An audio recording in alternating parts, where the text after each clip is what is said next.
evening and happy Saturday from a sun-splashed Pittsburgh, Pennsylvania. We're here on the historic South Side at Highmark Stadium as USL Championship Soccer rolls on here in 2019. The red-hot Pittsburgh Riverhounds Soccer Club hosting Swope Park Rangers in front of what's sure to be another large crowd here on the South Side. I'm Matt Geico alongside Gene Klein, and it's been a huge summer for Pittsburgh soccer fans. The Hounds have won 5 of their past 6 here and are climbing the Eastern Conference standings, but back in March, it was one of many 2-2 draws for this squad as the Hounds scored first and scored last. But, Gene, as you see here, it got pretty crazy in between. Yeah, it really did, Matt. A lot of goals scored at the very, very end. But March was a long time ago, and a lot of changes have been made for both sides, and I'm sure both teams have forgotten that. But an exciting match if you were watching that one in March. One of many times the Hounds squandered points, in fact, this season as they had that run of 5 consecutive draws, in fact, before they got it going in mid-June. And if we look at the Eastern Conference standings right now, you see the Hounds finally, after last week's 4-0 whitewash of Memphis here, they have more wins than draws. And there they are, just a couple of points shy of North Carolina for the 5th spot in the East, and still the top 4 within range. A top 4 finish gets you not only a bye in the first round of the USL playoffs, but also home field advantage in that first round. And a large reason why the Hounds have been able to rise up here, Gene, at midseason has been the emergence of rookie midfielder Robbie Mertz, the Pittsburgh kid from the suburb of Upper St. Clair. There you see his production, but what's he brought from an intangible standpoint? He really brings an enormous amount of energy, heart, determination, but also he's a very, very smart player. His soccer IQ is very high. He reads the game very well, and he has the technique to go along with it. And I think Bob Lilly's been able to use him at a number of different spots because he knows the game well, and he can adjust to whatever position Bob puts him in. Mertz, a young player by most standards, 22 years old, fresh out of school, a rookie, but he'd be an old head on this Swope Park Rangers side that's starting 6 players 20 or younger tonight. And overall, it is a young squad, being the development side of Sporting KC of Major League Soccer. Gene, maybe that's why, that youth, why they're 0-7-2 on the road. Yeah, I think that's a big reason, Matt. I mean, it's very difficult for these young players to learn it. They have a lot of academy kids. They're going to start several tonight, and on their roster, they're younger kids. So it's one thing to play in the confines of home. It's another thing to go on the road in the USL, because it's a grind, believe me. Swope Park has dropped 2 in a row, falling all the way down to last place in the 18-team East. The Hounds have won 3 straight, trying to make it 4 in a row for the 2nd time this season. We'll see if they can pull it off on the other side of this break on ESPN+.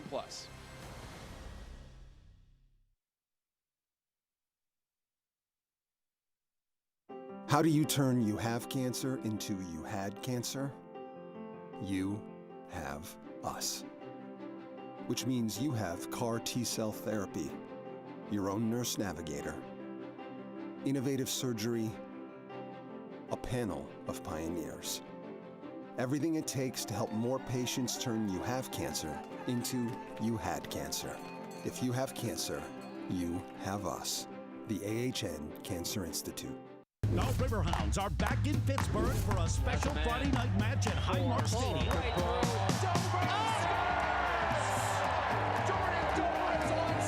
It's Faith and Family Night, presented by K-Love and Cornerstone TV on Friday, August 23rd, when the Hounds face off against Loudoun United FC for a 7 p.m. match. Gates open at 5:30, double gears until kickoff. Find out more at riverhounds.com or call 412-865-GOAL. Gotta keep them separated. Hey! The man you disrespecting me. Take him out. You gotta keep them separated. Hey! Pay no mind. We're under 18. Won't be doing anytime. Hey! Come out and play.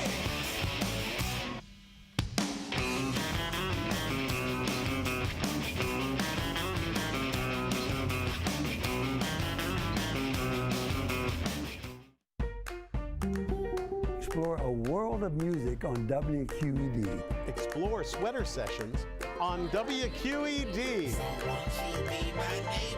Explore educational opportunities. Explore science. Explore early childhood learning. Explore Nebby on WQED. Explore the power of the arts. Explore Pittsburgh Eats. Explore diversity on WQED.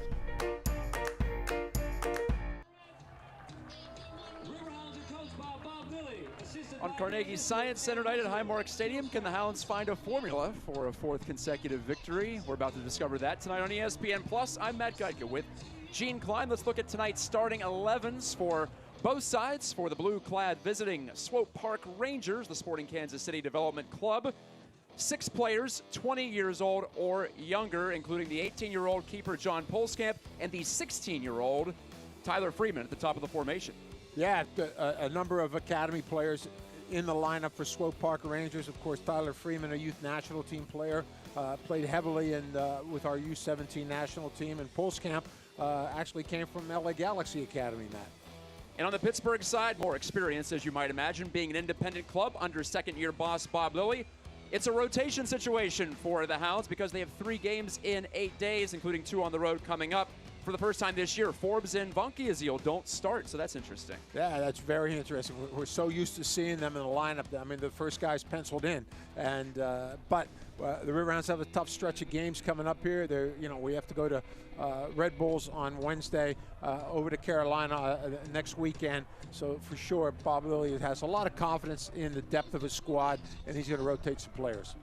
The Riverhounds trying to keep their home record as pristine as those white kits they're wearing tonight. They are 6-0-5 in league play here on the south side, 8-0-5 overall. They haven't lost here at Highmark Stadium since July 21st, 2018, a 1-0 defeat to the Charleston Battery. So needless to say, it's been a challenge for visiting squads to come in here and take even 1 point, let alone all 3 from the Hounds. No one's taken all 3 from the Hounds yet this year.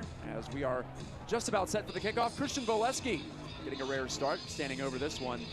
He'll put the select ball into play in just a moment. Pittsburgh concluding a stretch that's seen it play 7 of 9 matches right here at Highmark Stadium. They've taken advantage. They won 5 of their past 6 here. And here we go, second of 2 matchups this season between Pittsburgh and Swope Park as the Hounds work with the ball down on the river side of the pitch toward the Monongahela. Jordan Dover lofts in the direction of Nico Breton, the striker who peels back. Up for grabs and out for, oh no, it'll be a foul against the Hounds to start this one. Called by head referee Alejandro Mariscal, his 2nd time reffing a Hounds match this year.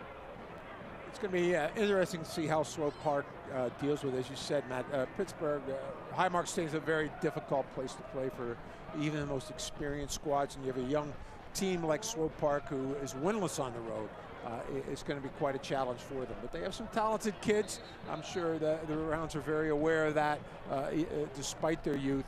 But the Hounds will certainly try to take advantage of their experience and put the pressure on them early. I think one of the things that we have seen, Matt, from the beginning is that the last several games where the Hounds have been on this run is they have come out flying from the opening whistle. Austin Pack handles here. Pack's first start since a 2-0 loss at Charlotte early last month. Kyle Morton has really taken control of that goalkeeping position, but Pack seeing some action tonight. The Georgian native, Austin Pack, making his 5th start in league play, 6th overall for the Hounds this year. Still looking for his first league win, 0-2-2, despite having a shutout to his name. Long ball here. Vancourt Decker pulls it down, but he's flag goes up. Offside. Yeah, I heard the whistle. I didn't see a flag on this near side, but it must have been put up quickly and then dropped by the assistant Eric Weisbrod. James Dooling on the far side. There you see Paulo Nagamura, the coach of Swope Park Rangers in his 2nd season on the job. Former Sporting KC star, 5 seasons with SKC, including 2 MLS Cups in which he played large roles. Brazilian national, 36 years old. Bob Lilly on the other bench, 52 from the state of New Jersey. Bob in his 19th pro coaching season. Robbie Mertz in his first pro season backs in and earns the foul call from Mariscal. And as has been talking to Bob Lilly and his experience, I mean, one of the things we've seen from him all year is not only is his confidence in rotating the squad, but he feels confident that he can put these players into a number of different systems and still be successful. And tonight we're seeing a 4-4-2. I mean, we were debating early. We've seen Robbie Mertz mostly in the center of the park, but Sammy Kasai's in there along with Mo Dabo, and they're pushing Robbie Mertz out here on the left with Velarde on the right. Last week Velarde was on the left, so he is not afraid to change it. We're seeing more of a 4-4-2. with Nico, Brett, and Valesky up front, whereas I think Sporting KC, it looks like a pretty clear 4-3-3. Here's a good ball from Dabo, leading Velarde into the attack, but Velarde and Valesky get their signals crossed, and the ball is handed over for the goal kick. First half action brought to you by number one Cochrane. Only number one Cochrane provides you with a clearly better car buying experience. No pressure, no hassles, and a whole bunch of benefits, including a 3-day, 150-mile money-back guarantee. Number one Cochrane, come on out and feel free to kick the tires. Here's the keeper, John Polskamp, 18-year-old from California, as Gene told you in the open, formerly of the LA Galaxy Academy. So even when they're not KC Academy kids, they're still from MLS Academy or another, it seems like. Yeah, I mean, when you look at their the roster that they had posted prior to this match, I mean, I counted 10 kids who are in their development academy right now. So they're playing development academy soccer and doing double time with Swope Park. And for tonight, we have really 4 kids who have come up through the development academy system, which is of course the elite league in this country, and the top players are playing development academy soccer. So you know, it's a young squad, and it's part of the whole vision, I think, of Sporting KC's head coach Peter Vermes, who's really put this together, and they certainly are have really set, I think, the tone in the country for the right way to do things as far as their development is concerned. Definitely going younger this year is Sporting KC. Pulling it down, Alexander, the Brazilian outside back. Well, handling it now, Kaven Rad, pardon me, from Chapel Hill. Yeah, another young one, Kaven Rad's another academy kid. So they're looking to develop these kids, and they're you know, for them, you know, a little bit different as we see Jalen Lindsay, another one of our youth national team players, who we will see get up and down that right flank a lot. But you know, just a little different philosophy. I mean, they want to see these kids get better. Hernandez takes it away from Kasai. Hernandez looking for his 9th of the season, and he just missed it with the slicer. Did very well there, Matt. I mean, he pounced on a loose ball right away, took it directly to goal, hit it a little bit with the outside of his boot, and just barely missed that back post. 8 goals on the year, nearly 9 for the 21-year-old from Tennessee, of Colombian heritage. Felipe Hernandez, you don't want to give him that look again if you're the Hounds. As we see Toby Adewale coming in, lunging into to put a little bit of pressure on, but Sammy Kasai got a little bit lackadaisical with that one. Christian Valesky, USL Championship veteran, settles in. 2 goals away from 40 in his pro career. Now Velarde sprays it to Dabo. Mohamed Dabo, Senegalese midfielder, gets a chance here to start. A rare one this year. Being confident with the ball early on. That much we know for sure, as he's pressured by Zelalem, the German, and that's an overzealous challenge, obviously, against Swope Park. The foul will give the Hounds a chance to get it restarted in the midfield. Referee Mari Skal has a couple of words for Kuzain, yes. Yeah. Nico Brett meanders into the box, back heel, over to Velarde, cross for Valesky, off the post, rebound rattles around, and cleared out. That came out of nearly nothing. It was Brett's hard work to get on the ball, and then Valesky from Velarde. Yeah, Velarde, terrific delivery to Valesky on the back post, and I believe he just gets over Jalen Lindsay. As we see here, that is Jalen Lindsay, and he's able to jump him and put that off the post. Just really couldn't get that inside. First corner burst, puts it in, and a goal! And it is Christian Valesky. The second chance cashes in for the Hounds. Christian Valesky stands up next to a mountain. He's got his 3rd Hounds goal off a corner kick, just like last week. The Hounds get on top early. Well, again, we said that they're coming out flying right away, and they put the pressure on Swope Park, and Valesky. He missed that first one, but he didn't miss that one. He was a little bit open, and he really put that one down quite well. And again, Lindsay was marking him and really could not get inside of him. As we see Valesky come here, starts out, takes a little step back, and boom, no one get across him. And it's 1-0 for Pittsburgh Riverhounds. Spoke of a formula right at the top of the show. That's part of the formula. Get on top against the Swope Park side, which hasn't tasted victory on the road yet this season. Put some doubt in the young players' minds. And the Hounds have done just that. Just like last week against Memphis, as I mentioned, it was Adewale scoring from Forbes. This time, Valesky from Mertz. And Valesky pressuring the keeper, Polskamp. Polskamp just barely got rid of it in time. Yeah, that was a... Shades of what Nico Brett does to a lot of keepers. Yeah, he was drawing that fine line between being composed and being a little bit nonchalant. It was very much up in the air sometimes, whether it's one or the other. Alexander goes by one name only. Look at this flick on here, and it's Freeman on the move against Adewale. Freeman tried to play it back, but Joe Greenspan read that and cut it off. Greenspan back in the starting 11 after 2 times on the bench to start games. He was off handling Navy Reserve commitments, so we applaud him for that, and it gave the Hounds a chance to try some different things prior to that, I don't want to call it deployment, but that assignment for Greenspan. The Hounds have been playing a 5-man back line. Now it's been 4 in 3 straight matches. Yeah, and we've seen Thomas Vankiazil there with Greenspan and with Toby Adewale. So using that sort of back 3, which allowed Ryan James and Jordan Dover to really push up high. Pedro to Hernandez. Some sparkling play from from Swope Park Rangers. And a whistle and a foul behind the play, it appears. Yeah, I think he's calling that on Robbie Mertz, a little talking to.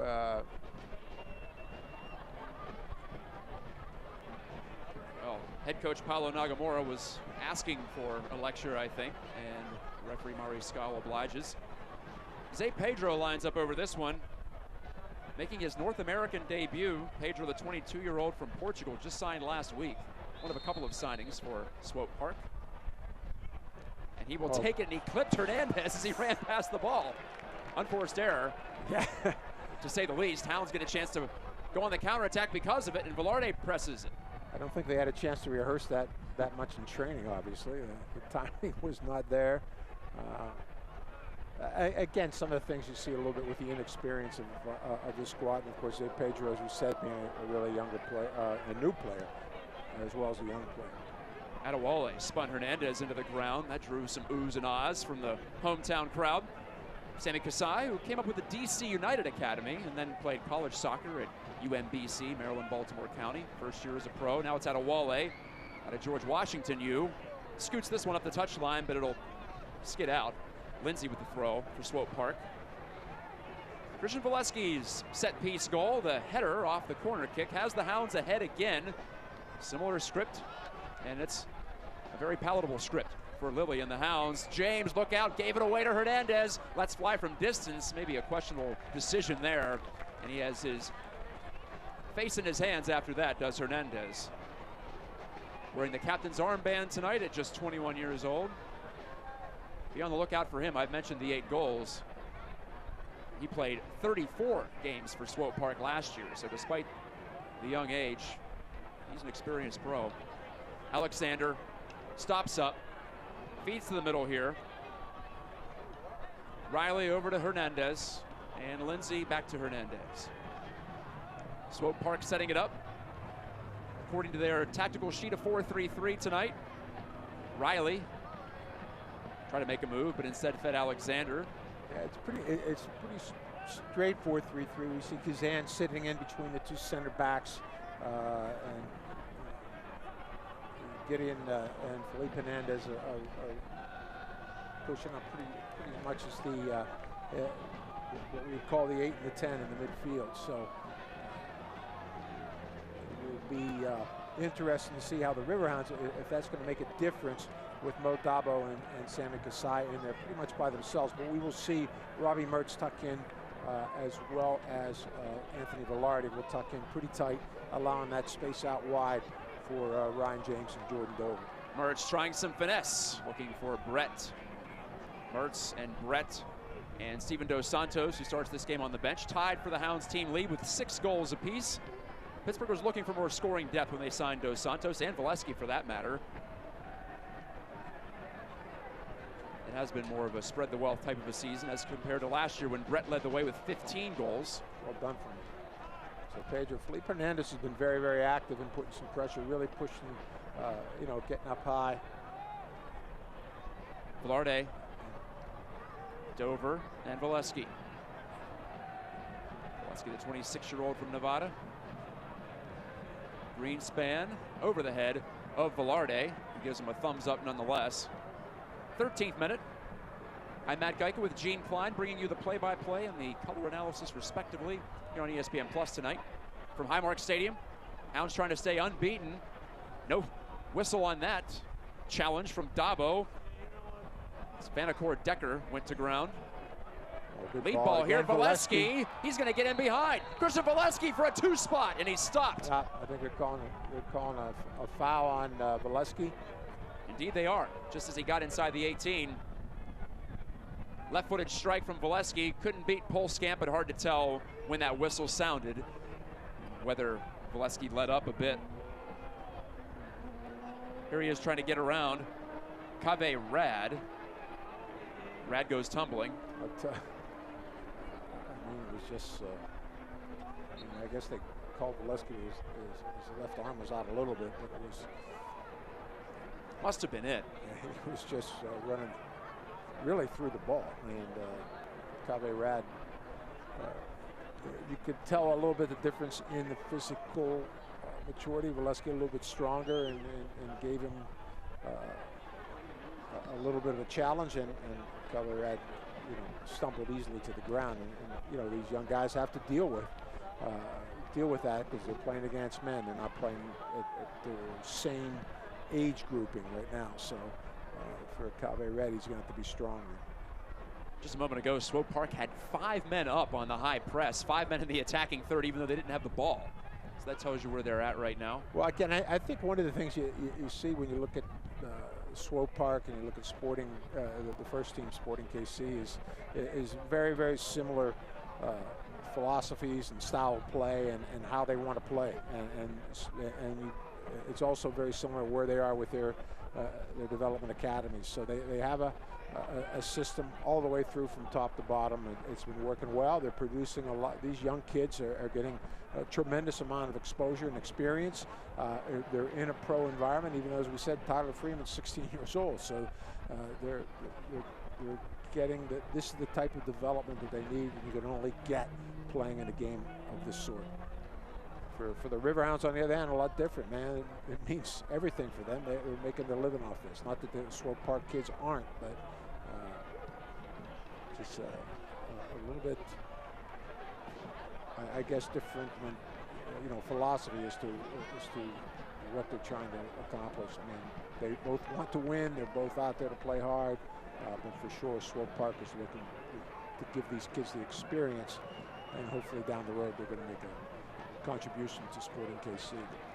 Clumsy touch over there from the 16-year-old Freeman. A reminder that Select is the official ball supplier of the USL Championship and many of the finest leagues in the world. Since 1947, Select has been the leader in soccer ball quality and innovation. Yeah, great ball by Toby Adewale. Speaking of the ball, there it is on the foot of Ryan James.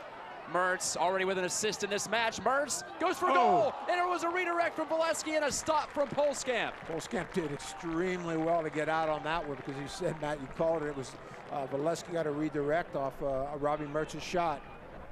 Very nearly the same combination for the second goal. Not to be, but the Hounds get a corner kick out of it.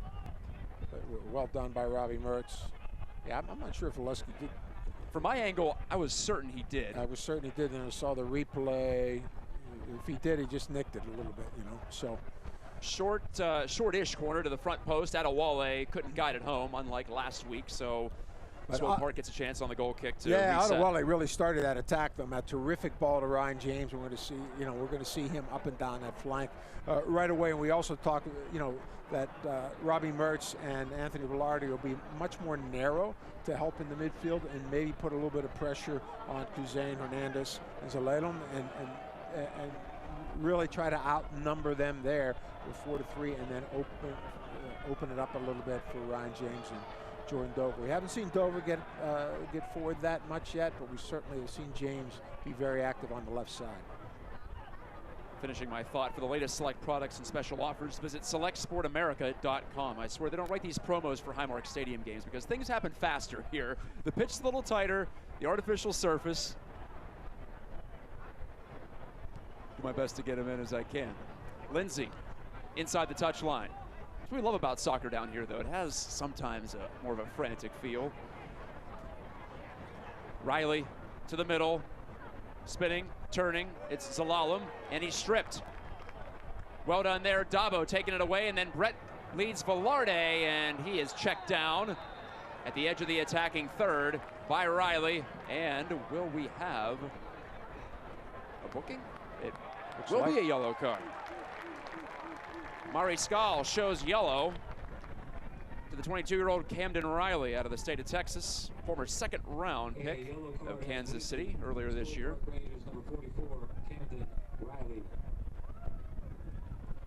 Kind of a last man back situation for Riley.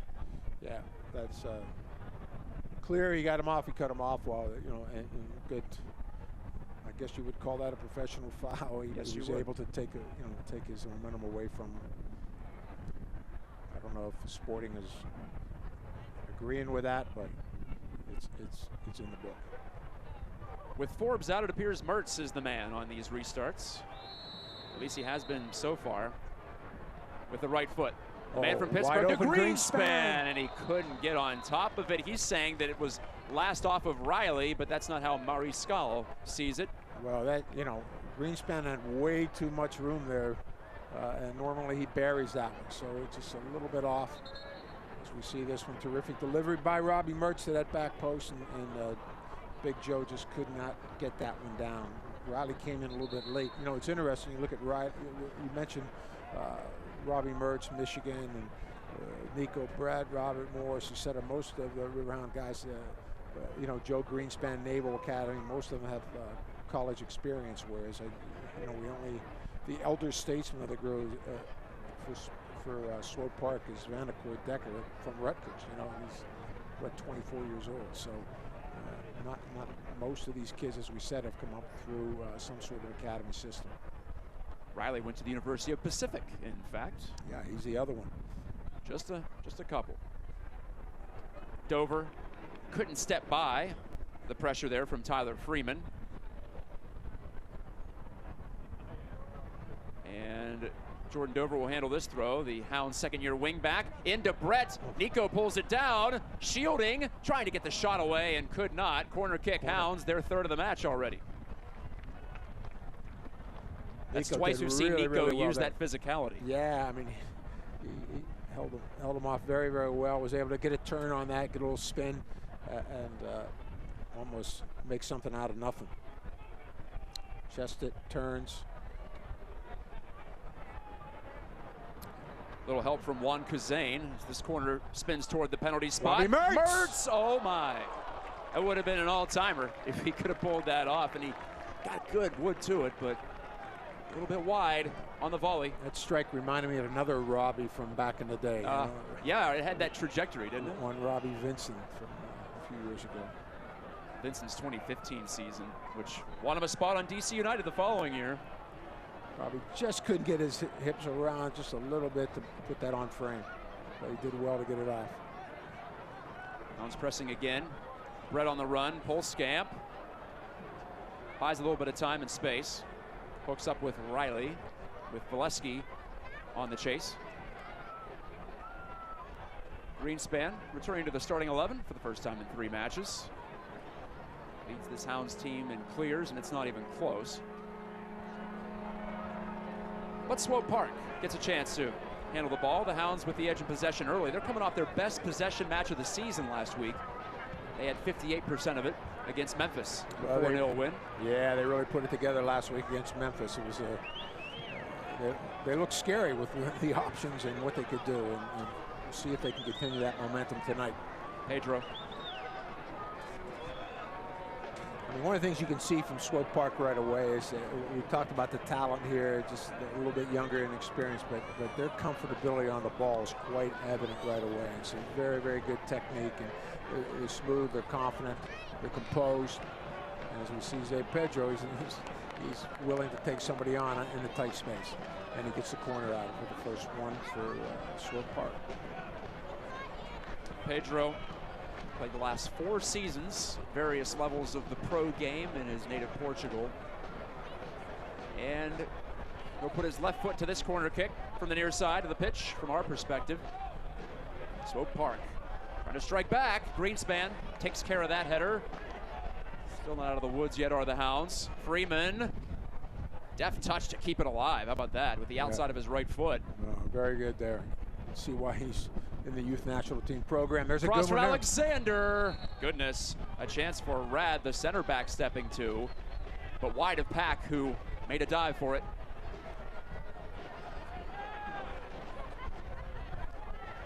We get a second glance at that. Alexander, the Brazilian, stepping over and then crossing. Good. Yeah. Rad just probably wants to get down on that just a little bit and just really didn't hit it as cleanly as he wanted. But a good sequence by Swope Park. Some very good passing, very good technique to get out of the Riverhounds' pressure. And again, the good delivery from Alexander into Rad. Must have been a foul or an infraction call of some sort, because Pack gets a chance to boot it from outside the 6-yard box. Using that advantage, he's able to pump it a little deeper. Can the Hounds pin in Swope Park? Greenspan, head tennis on for a moment. Back and forth they go. Pittsburgh on the ball here. But Brett had it go right through him. Off the dish from Ryan James. So the boys in blue go at it again. Alexander trying route one. Pedro on the run for it. Austin Pack takes command. Yeah, he came a long way for that one. Make sure to tune into ESPN Plus next Wednesday, August 21st, 7 p.m. for a matchup between two of the best in the East. North Carolina FC welcomes Eastern Conference leaders, well, they were leaders, Tampa Bay Rowdies until today. Playoff positioning battles heating up. See it all August 21st, 7 p.m. ESPN News. Brett takes the ball, but the Hounds are called for the foul. Mertz, the guilty party, right at the center circle as he went toe-to-toe with Juan Kazane. Kazane from Illinois, but of Malaysian background.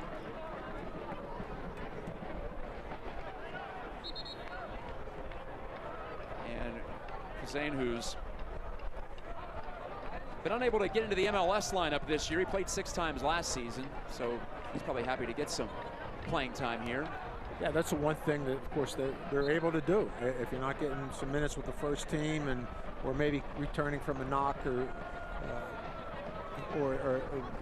the first team has a layoff, or whatever, I mean, they can get these players some minutes in the USL. So again, helps them, helps their growth, and certainly helps Swope Park if they can bring some kids down from the first team, like Jalen Lindsay. Tough ball for him to handle, but he did well with it. Put it right through Adewale, who's now forced to make a turn under pressure from Ethan Vanacore Decker. Talk about him as the vet at 24 years old. Mertz to a knee, makes the play to Kasai. Cold-blooded pass there between a couple of bodies to find Dabo, and now the Hounds are away. And Robbie Mertz did very well to get that one out of pressure. He was, they were on him pretty tightly, and he was able to get that over, I think, to Dabo sending Kasai. They were able to get it to the other side. But right now, so far, Matt, Sporting has probably had the best sequences, but the Hounds are dangerous. Yeah, so good ball there from Hernandez, excuse me. This one's going to be tough to keep in, but Pedro does the job. We've seen that skill flash here for Swope Park in this match, but Pedro falls and Mertz takes it with Brett in tow. They crisscross. Mertz going right at it. Laid it off to Brett, too far for him. What a chance. Yeah, Zay Pedro looking for the foul there, but I think he's going to have to learn that if you do get stripped on what part of the field, you got to get back up and get back into the play. And that was a really, again, Robbie Mertz saw that he was a little bit slow on the ball. He was trying a little bit too much trickery, and Mertz stomped on it, stripped him, and the Hounds have another good attack out of it. As we said, I mean, when we had the ball, the Riverhounds have looked very dangerous. I think Swope Park's struggling a little bit to handle the duo of Valesky and Nico Brett up high. And we've seen Mertz and Velarde have a pretty good impact in the midfield. Shots are 6-2 Hounds. Whistle against Brett. Came in with the tackle attempt on Jalen Lindsay here on the outside in front of us.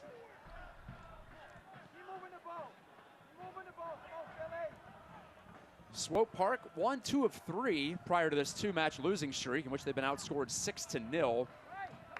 Ottawa took care of them 4-0 a couple of weeks ago, and then Nashville just squeezed the life out of them on their home pitch, in fact. That was a 2-0 final. That's where former Swope Park stars Lebo Maloto and Carlton Belmar came up big for Nashville. Not so many of those veterans this year for Swope Park. No, really. That could explain the fall down the standings here. Yeah, as we said, you look at their roster, and Vanacore Decker is the oldest guy at 24. So they're definitely trying to give these younger kids more and more opportunities to prove themselves and prove that they can play at the professional level. Hey, it works for Red Bulls too. They've done it year in and year out with a very young roster. Right. But it's not easy. You got to appreciate what John Wolonek has done. That's the Hounds' next matchup, in fact, on Wednesday out in Montclair, New Jersey. Fight for the ball here near the touchline. The Hounds outnumbered Swope Park there. Kasai and James, and Kasai ripped the ball away. Switch of play sees Dover feed on to Mertz. Swope Park scrambles back, and now the Hounds will recycle it. So we see Robbie Mertz wander over to the right side. Velarde's come over to the left. But again, it's a good build-up from the Hounds. I think, you know, right now what they struggle with is that they're able to find Mo Dubbo, but they have not been able to get Sammy Kasai into the match at all. So it's either they're either coming through with Velarde or with Mertz in the middle and finding Dubbo. There's Kasai on the ball a little bit, as he is able to open up the game quite nicely, as we see Jordan Dover pushing up high from the right back spot. Kasai did well when he started 2 matches ago against Hartford on the road. Made a key pass that led to a Hounds counterattack goal in the first half there.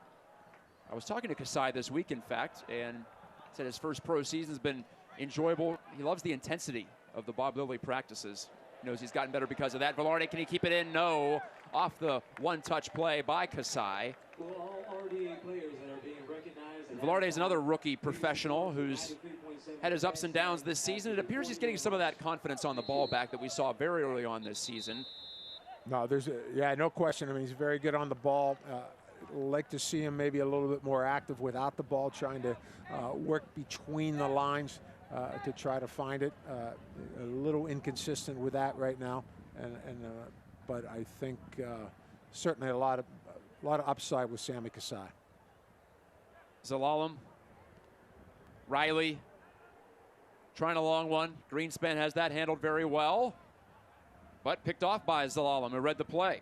Freeman running 2 against Dover in the corner. Tyler Freeman. Throw in. Swope Park on the confrontation there near the flag. Dover out physicals Freeman right there. Can the Hounds work it out? They're in some trouble. Kasai off a leg. Hernandez takes a step, lets it go, and it's blocked by Toby Adewale.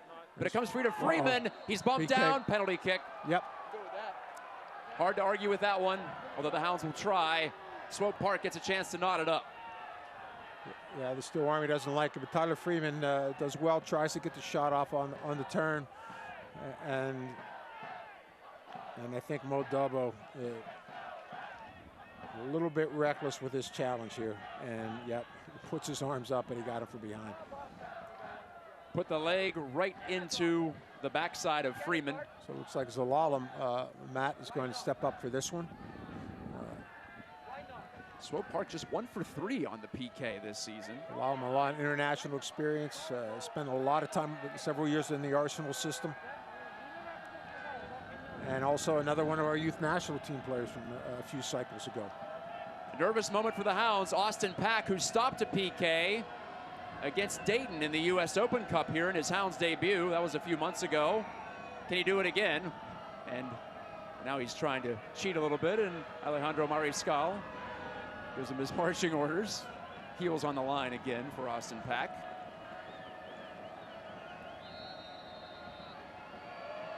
Zalalem to tie it, and he's got it. 1-1 here in Pittsburgh, and that's an accomplishment in and of itself. Not many teams have been able to come back against the Hounds this season and level it, but Zelalem gets it done on the PK. Well, credit to Swope Park, did very, very well. I mean, they had a couple, the last 10 minutes or so, I think they've done very well with the ball, some good possessions, and were able to draw that penalty as we see Zelalem coolly, calmly stroke that one home. Austin Pack, no chance. One of those where the keeper has to guess right because it's executed so well. Even if he did, I'm not sure he stops that. No, From Gideon Zelalem, the German national. Yeah, I don't think so. So the Hounds have a chance to regroup here before the half. As you said, Gene, they had the edge early, but Swope Park building some confidence now. Well, again, I mean, there's terrific technical ability here with Swope Park. Where they've struggled, well, we've seen it a couple times, a little bit in some physical confrontations, a couple times in the air, which is where Valesky got his goal.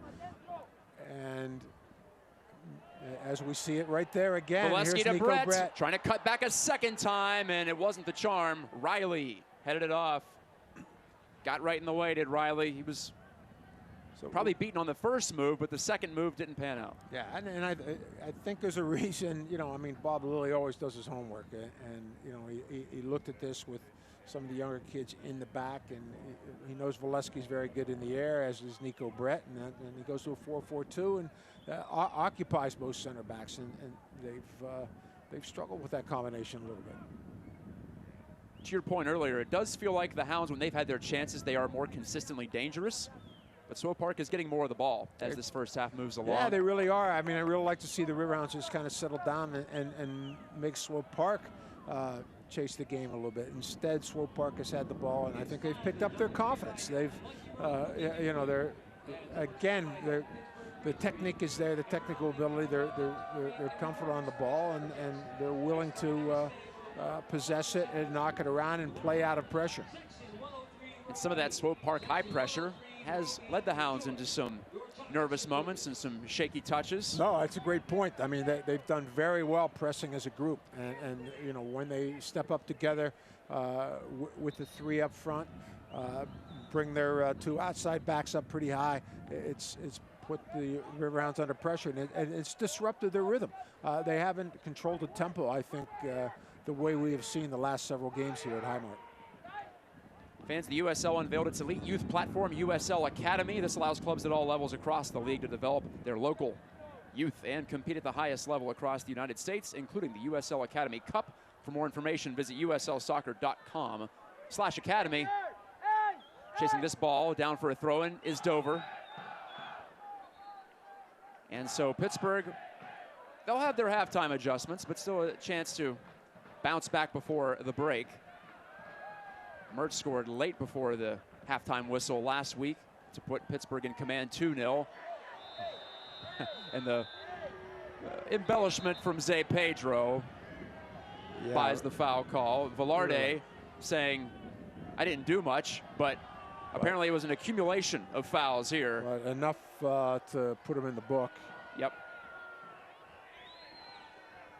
It's one of those where you could imagine what the referee is saying. He pointed here, there, and there as to infractions from Velarde. Well, I think Zé Pedro made sure that that the referee saw that he was.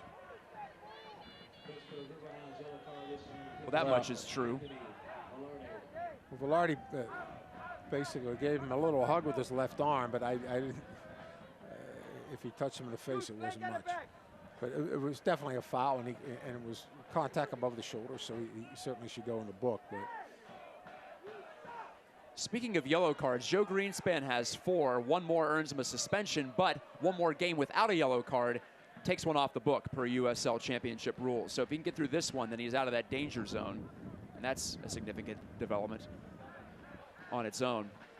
James, Velarde, Kasai coughed it up. There. Hernandez at Awale saves the day briefly. Lindsay's going to get it back, though. He has Pedro. He plays him into the box. Pedro blasts it, and it's blocked. Corner kick, Swope Park. Here come the Rangers. And again, it's the Hounds having trouble building it up out of the back end. Well, yeah, I mean, again, credit to the Rangers pressing, and then, boy, once they recovered the ball, it was moving very quickly, very nicely, and the Hounds struggled there. You wonder how this team has a record of 3-11-6 with some of the stretches they've put together in this match. It speaks to the increasing quality overall of the USL Championship, I think, because you can't just get by on flashes and moments. You have to be more consistent. We'll see if Swope Park can keep it up. Little roll over there to Hernandez. Tried the front door cross and looking for Cam Riley. Foul in the box, as it turned out. I think that, to your point, like, how the record is not really indicative of the overall quality of this side. But one of the things, we see a couple guys like Jalen Lindsay and others who are Zalala, etc., who've seen action with the first team, and you inject a few of those guys into the lineup, and that can certainly make a difference. Almost depends on who's in there on a given day. Ethan Vanacore Decker, Freeman takes it, waits, tried the cross. Corner number 3 for Swope Park. Yeah, Swope Park really done well here the last 15 minutes. They are looking like the better side. They are looking like the fresher side as well, because they've had the ball. They've been able to dictate. Hernandez likely to take this corner. Hernandez had that early chance off the turnover. Can he set one up and put Swope Park ahead at the half? Yeah, 40 minutes in. They're working this two-man system out there in the corner again, and all the High way ball over to back Tyler post. Freeman. Freeman switching sides. Can't recover it. Nope, unable to get on the end of it in the end. Paulo Nagamura, the head coach, extremely animated on the sideline. We're told from our spotter down there at the officials table that he's been getting on. Yeah, he and the fourth official have been having some animated discussions there. And I think what he is probably trying to get his point across is, the Riverhound physicality. And, there have been some hard challenges, if you will, and he wants the officials to know about that. One yellow card apiece in a match between two sides who haven't seen each other since March. It's the second all-time meeting between these two teams. Swope Park used to be in the Western Conference. In case you're wondering, who are these guys? Yes, they've been in the league. They made the final their first 2 seasons, 16 and 17, and the West semifinal was their final destination last year. Not going to make the playoffs, barring some miracle here in the final 14 games. But we see tonight they are dangerous. Rad blast it diagonally. Mertz fell down, but Adewale will be able to pick off this attempted through ball. Looking for Vanacore Decker was Swope Park. Pack didn't get a ton on this one. It backspins toward the center line. Zay Pedro. Great challenge from Riley to come up over Valesky. And again, Swope Park really moving the ball well. Here comes Lindsay from his right back spot. Hernandez unable to get it through Ryan James, the stalwart left back for the Hounds. James now sandwiches Pedro along with Kasai, but nice Pedro spin swoops move. away. Joe Greenspan, the third line of defense, is decisive, but a throw for the visitors. And increased pressure on the Hounds as the second ball bounces into play. That buys some time at least for Pittsburgh to get a little more settled. Vanacore Decker. Another corner for Swope Park. The Hounds can't get out of their own end suddenly. They really can't. I mean, the speed, the quickness, the freshness maybe of Swope Park is really putting the Riverhounds under pressure. And as we said, I mean, they've disrupted the rhythm, the tempo of the game, and we're not seeing the Riverhounds on the front foot like we have seen the last several games. Pedro warming to the task. Adewale cleared it. Mertz does the same, but right back into the Swope Park bench. Away from Nico Brett, who was unable to latch onto that and get the Hounds some possession time at least. It's been a challenge lately. Pedro dispossessed, tried to go through 2 men. That was an unwise choice. And now Kasai wants to find Valesky long. And Valesky will locate the ball. Velarde. Further back, James. Pedro in his grill. Pedro's going to have to learn that you might be able to beat 1 guy in this league, maybe 2, but not 3 and 4. And I think he's going to He's going to have to learn that quickly. He's not going to get those fouls. Flying through Juan Kazane to take that misdirected throw from the Hounds away. Pittsburgh back on the ball, but again in their defending third. Dover over the head of Brett. Just disjointed right now for the home side. Into the 44th minute. Hounds scored first, but Swope Park has struck back, and they've gotten it honestly. Oh, poor giveaway from Nico. A rare one from Brett. Here's a long-range try. Alexander looking to roll the highlight reel from 30 yards out. Boy, he has come up very well several times, and he has a dynamite left peg, as you can see there, and strikes that one pretty well. Just a little bit too high, but he comes up with some confidence, picks his head up, has a go, and is someone that the Hounds are going to have to make sure they're closing him down if he gets a little bit closer to goal. Alexander, the only man to start 19 matches for Swope Park this year, so he's there game in and game out. The one man they can count on. Again, Ryan James uncharacteristically just popping that one into space there. Rad ran into trouble. Mertz, could it be something quickly for the Hounds? Brett lost his balance. Kasai at least forces the throw, with Riley getting rid of it. So are the Hounds. Quick restart on the toss in from James. On the back pedal now. Can't imagine we're looking at too much stoppage time, maybe a minute or two. Yep. Adewale to James. Just inside the line. Great cross, Valesky. Oh, that just sailed a tad. I thought that was going to land perfectly on his forehead. I did too. When Valesky went up for that, it looked like it was going to be right there, and it just went on by him. So it just, but a good delivery from Ryan James. Just narrowly misses Valesky on the back post. Mertz called for the foul, and that might not be all.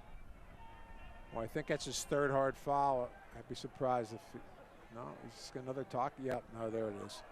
2 yellows for the Hounds in the first half. This is a team that is dead last in the USL Championship out of 36 teams, with just 20 yellow cards coming into this match.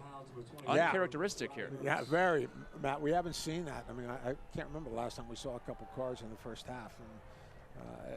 And that was coming for Robbie Mertz. He's had 2 talking tos on a couple hard fouls already, so he wasn't going to get away with that one. I would have been surprised if he kept it in his pocket. And with help from the assistant referee, James Dooling, that call was made. Funny you should mention the multiple yellow cards. Alejandro Mariscal was the center referee when Joe Greenspan got 2 yellows and got the boot against Charlotte back in late May. Okay, we do remember that one. That's the one match that the Hounds have played that he has reffed this season coming into this one. Brett pressing against Alexander on the outside. It's just 1 minute of stoppage, by the way. So it's not going to be much time. Hounds afforded this opportunity. Mertz slaloming, crossing over the top of Velarde, but Kasai held it briefly, and it's broken up, and that's it for the opening 45 from Pittsburgh. The Hounds look like they were going to stick to that home dominant script early, but Swope Park, to its credit, has pushed back in a big way, tying it up on the penalty kick, and we'll take a look at both of those before we step out here at the halftime break. And Gene, it seems fair that the Hounds scored first, but also fair that Swope Park nicked one back. Very fair. I mean, it is certainly well-deserved for Swope Park. They came on very, very strong the last 15, 20 minutes. They did not cave. They did not, lose confidence after they conceded the early goal. And I think, conversely, for the Riverhounds, their levels seemed to drop. Almost to the point, okay, we have them right away, and I'm sure Bob Lilly's going to let them know in the dressing room that they're going to have to pick it up here the second half. Yeah, not the kind of effort that the Hounds were looking for, not the type of performance they were looking for overall. As we see some of the young Hounds Development Academy teams honored here at the half. There you see Valesky scoring off the header from Mertz, and Gideon Zalalem leveling it up. We'll have more from this one and also around the league coming up after this break.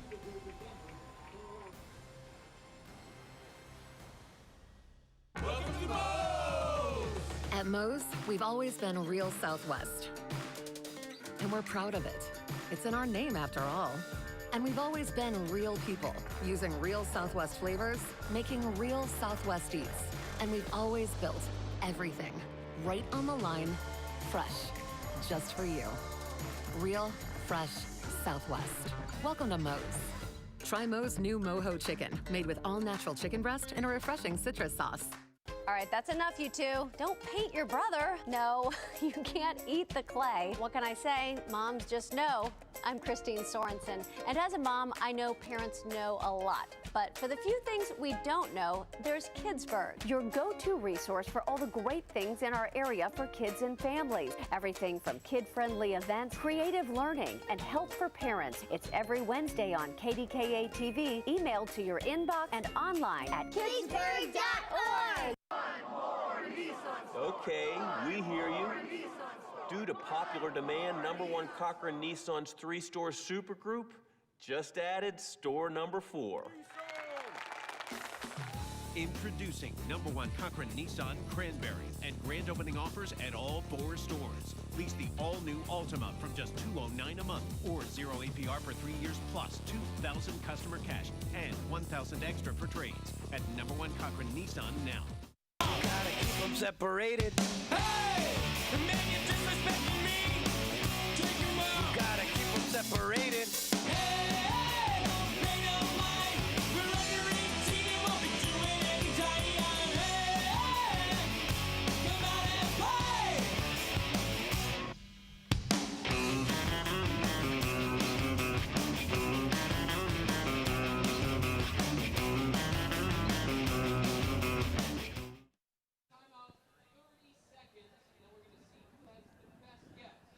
Another good-sized crowd here in Pittsburgh. Hounds averaging over 3,000 per match this season. First time since 2013 for that. But it's a little tight. It's a lot tight, in fact, after 45 minutes between Pittsburgh and Swope Park. Back to that in a moment. Let's turn the clock back to Friday night, though, where we had a couple of entertaining matches. First, Gene Klein, Loudoun United opening up their brand new stadium before 5,000 fans. They were treated to a highly entertaining draw here against Charlotte. Not to give away too much, but back and forth they went all night long. Charlotte had 3 leads, but Loudoun, the youngsters, came back all 3 times. Wow, and it's supposed to be a fantastic facility. Of course, it's also they're going to be the training facility for DC United. I know they're really ecstatic about the whole process and where that their program is heading with Loudoun right there, and again the whole facility. So and they have some talented young kids. We've been talking about Swope Park's youth national team players. Loudoun has a couple also. How about that from Antonio Bustamante? That tied it at 2. You thought maybe that's it, but there were still a couple of goals to go in this one. Jorge Herrera will end up with the assist on this back post goal from Dominic Odoro. Charlotte's been good over the past couple of months after really struggling at the start of the season. The Independents trying to make the playoffs right on the cutoff line. Loudoun a little bit further back, but well, the next team to come into Highmark will be Loudoun, in fact. So yeah, we see some of the highlights they put on tape here. The equalizer from Carlos Alvarez in the 79th. A crowd pleaser, not a win, but 3 comebacks for the home team at Segra Field. That's a great way for them to kick off their new facility and really bring some spectators back for the next time. Out west, Friday night lights in Tacoma, Washington, but the visiting Orange County Soccer Club got on the board first. Michael Seaton, unmarked on the back post. But Tacoma hasn't won much this season, but it was a comeback at home. First, Shandon Hoppo off the scramble for the loose ball. He's going to end up with it here. And a tidy finish, surprising the keeper. By the way, Tacoma Defiance, formerly Seattle Sounders too, name change, but still a part of that organization. And not the prettiest game-winning goal in the world, but shortly after half, Marlon Vargas somehow nudges it by. A couple determination goals, you might say. I mean, they weren't the prettiest for sure. So a result for Tacoma. Those were your matches last night. And here are the power rankings with West and East mixed in. Phoenix Rising, hard to pick against them. They're the tops in the league. There you see New York Red Bulls 2 stays on top in the fan vote. Gene, and as we're about to see, on the out-of-town scoreboard, they've jumped ahead in the actual standings. So the young baby Bulls keep doing it year after year. No, they keep doing it year after year. They're a solid program. They have a culture there, what they want to do, and it's successful every year. John Walnut does a great job with them, and integrating younger kids into it and bringing in the right mix of veterans and younger players. Tampa Bay, Nashville, Pittsburgh, Indy, the Eastern Conference squads you see making the fans' top 10 list. More from around the USL after this break on ESPN+.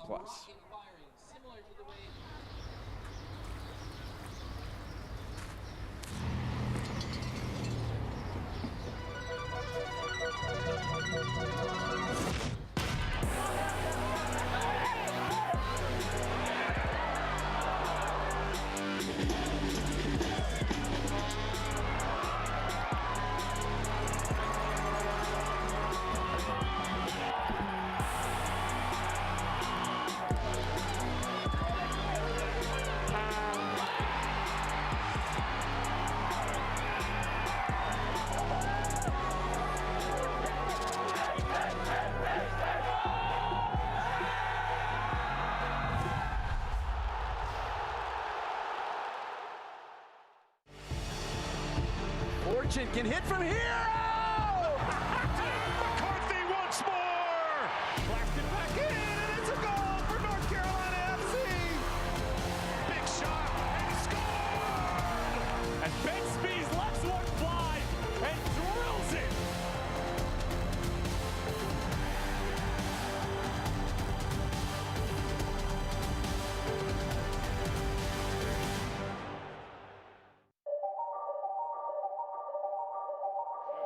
Fit in with Bethlehem and really Philadelphia.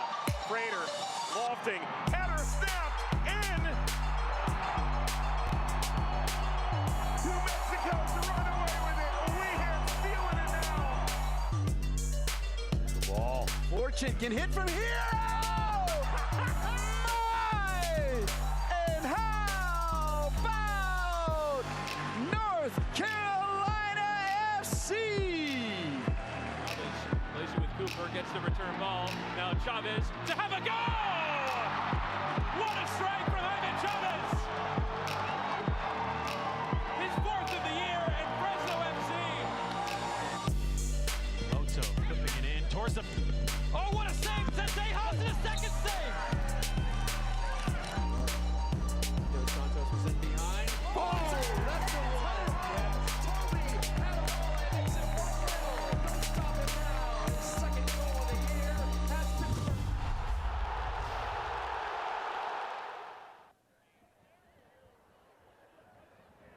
Swope Park trying to earn its first victory away from home on the entire 2019 season. Meanwhile, Pittsburgh aiming for its fourth straight win overall. Still work to do for both sides after 45 minutes from Highmark Stadium.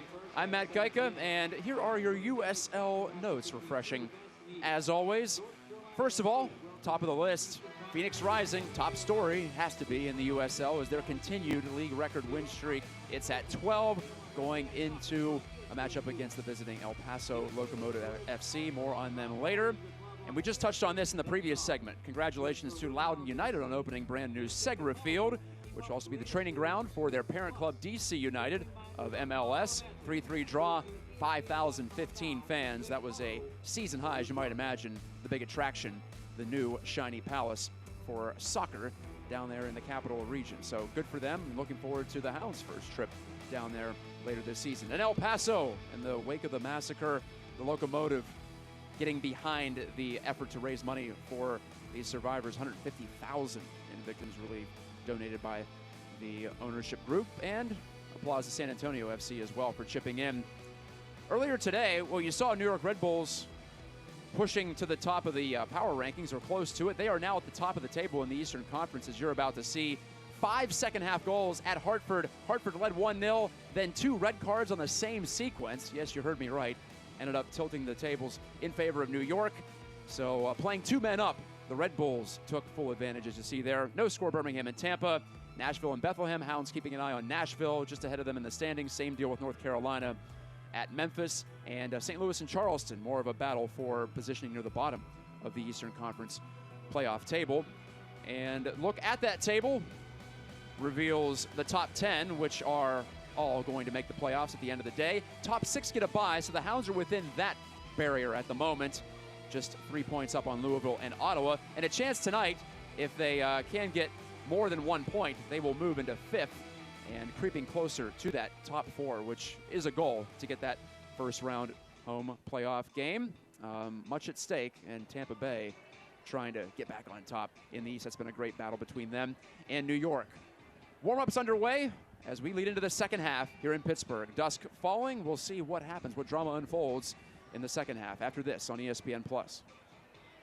Pleasant Valley Golf Club, nestled in the Laurel Highlands of southwestern Pennsylvania, is now open to the public. Enjoy 18 holes of championship golf with a new island green and fully stocked pro shop. Our clubhouse features a large ballroom for weddings or private parties, 2 restaurants serving delicious food, a sports bar, 2 state-of-the-art golf simulators, and an outdoor patio with gas fire pit and picturesque view. Pleasant Valley Golf Club, now open to the public. Should have been a cowboy. Toby Keith and his That's Country Bro Tour 2019. Friday, September 27th, 7:30 at Highmark Stadium with special guests Clay Walker and Gabby Barrett. Toby Keith. On sale now at Ticketmaster.com. Produced by Krusty Entertainment. Toby Keith and his That's Country Bro Tour. The Riverhounds are back in Pittsburgh for a special Friday night match at Highmark Stadium.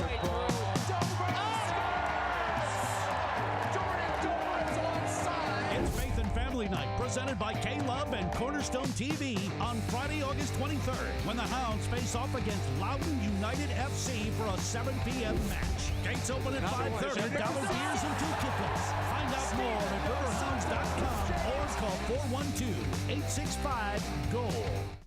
How do you turn you have cancer into you had cancer? You have us. Which means you have CAR T-cell therapy, your own nurse navigator, innovative surgery, a panel of pioneers. Everything it takes to help more patients turn you have cancer into you had cancer. If you have cancer, you have us. The AHN Cancer Institute.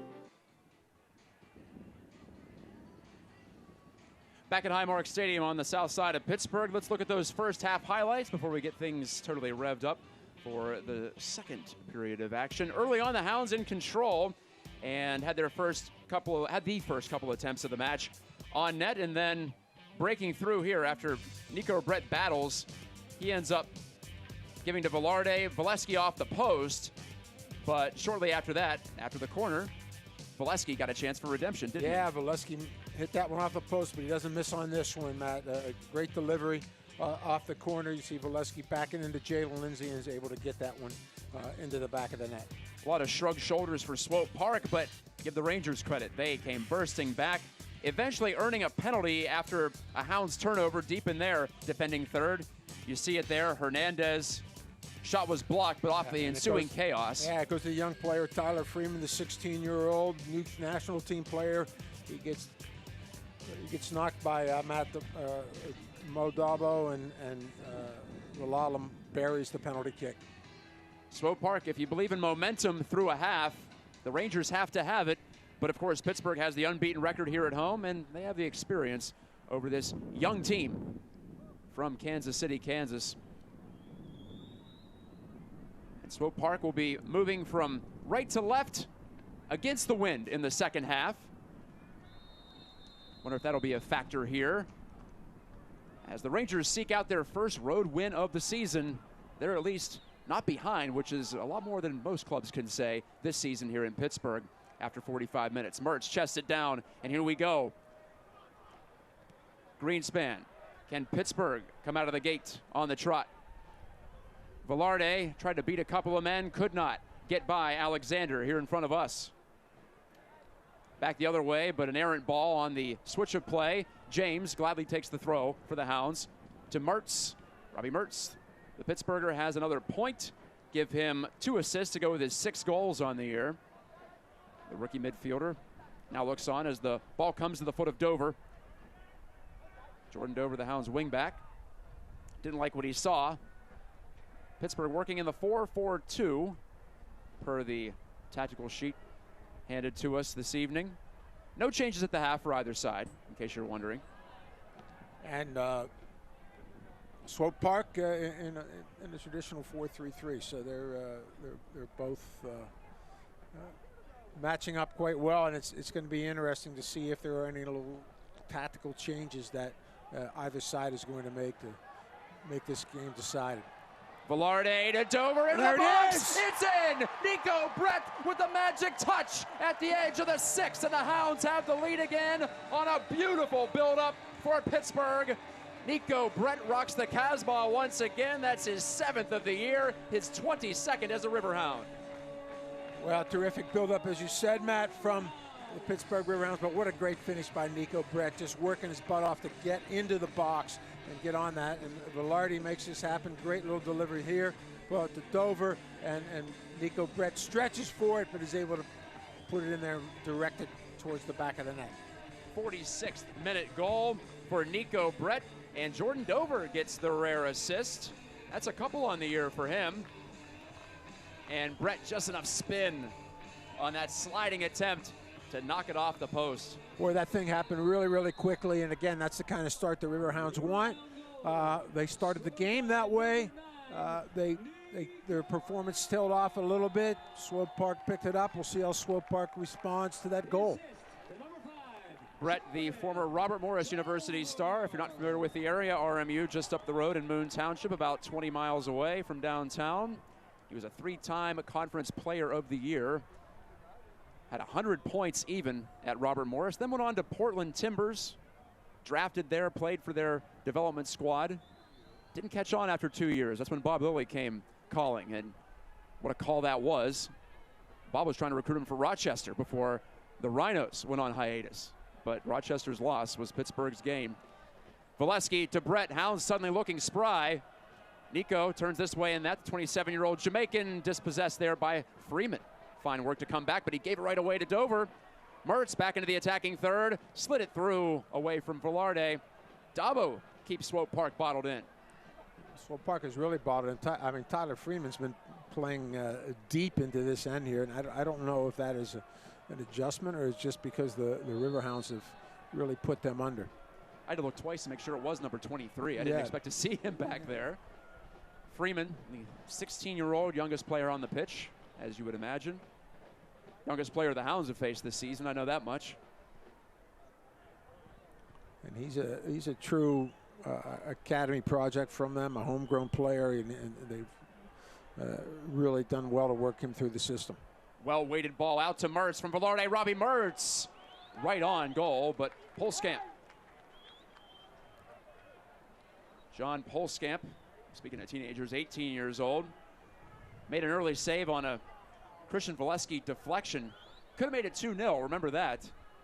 I'd forgotten about that save until just now, but the Hounds were close to going up by a couple, and now they're ahead again. But we'll see if they learn their lesson from last time. They're not going to be able to sag here and hope to hang on to the lead. And Joe Greenspan is being called over by referee Mari Skal, a head-to-head contact there. I told you Joe Greenspan is one yellow card away from suspension. Yeah. But if he can get through this match, he loses one of those cards off his record. Yeah, I mean, I think he makes the right decision not to book him. I mean, yeah, because Joe Greenspan went directly up for the header. He wasn't. A little bit of a turn, but no, I don't see anything. I think it's a foul, and correctly keeps his cards in his pocket. Ethan Vanacore Decker rubbing the back of his skull, but he's back in the action here. No work yet for the two athletic trainers in this match, and I'm sure they're happy about that. Of course, I'm watching Bob Lilly on the sideline. I don't think he thought that was a foul. So, and that's. Pedro bounces it in, and Austin Pack grabs it up against his body. Check that. That was Juan Kuzain who took the shot from about 30 out. Pittsburgh suddenly with some room on the counterattack. Velarde, the rookie, challenging with this run. Velarde scores! Terrific! Anthony Velarde rolls the highlight reel. The Hounds have a third. And Pittsburgh has owned the second half in the opening 5 minutes. What a run by Velarde, Matt. Just sliced and diced right through them. They opened up, and boy, he saw the space and just ripped that left-footed shot past Polskamp. Say hello to heaven, Anthony Velarde. His third goal as a Hound, his third goal as a pro. He left Riley in the dust on the cutback to his left foot. Yeah, Kavairad tries to get over there to cover, but really the Swope Park backed off and gave him way too much space. No challenge to it. They kept, no one stepped up to meet the ball, and when they did, it was a little bit too late. And Velarde had a head of steam, and he went right at Riley, turned him around, saw the opening, and buried a terrific finish. Well, these are the high-scoring Hounds we've gotten to know and love in this midsummer stretch. Pittsburgh 7-1-1 in its past 9. It's won 3 in a row. It's won 5 out of 6 on the home surface. Hasn't lost at home all year. A return to form here from minutes 45 through 50. What a turnaround from the end of that first half. Now Freeman getting prodded by Dover. Some hand fighting. No call. Freeman, he pushes back a little here against his senior confronter in Dover, and now Freeman pulls away from that pressure. Still with a good touch, and you see Bob Lilly throw his hands up. He was frustrated that Freeman was able to escape. Well, you know what I was thinking, I mean, the Hounds come back with 2 quick goals, and we were singing the praises of Swope Park with their, you know, you could tell there's talent out there on the field and how well they're doing. But inexperience showed on both of those goals, you know, allowing the Riverhounds to really get into it, you know, almost off from the kickoff, so they weren't quite ready for that one for Nico Brett's goal, and then again just backing off and allowing way too much space for Anthony Velarde.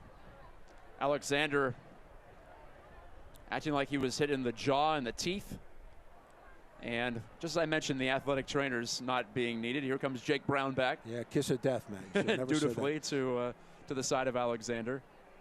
I had to bring it up. I like to see the ATs get out there.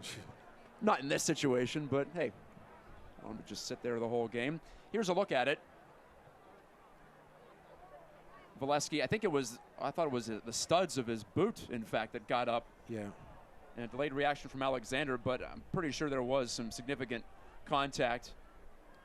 So Valesky tried to get out of the grasp of Alexander. His right foot went backward. It was nothing intentional. He was just spinning away, and Alexander was right there. Swope Park gets the benefit of the foul call, too, and the restart with the ball, but Rad coughed it up. Mohamed Dabo showing some burst. Dabo in the rare start this season. Velarde. Oh, great ball from Velarde. Ryan James is running free. James crossing. Not his best effort there as Riley got the head. He had Valesky on the back post if he could have reached him.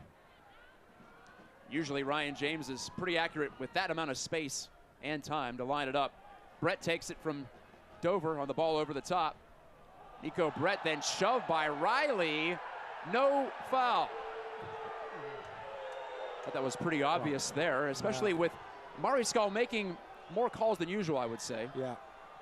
Doesn't match up with what we just saw there. And as you heard it on the crowd mic, not a popular no call in Pittsburgh. Yeah, Still Army wasn't happy with that one.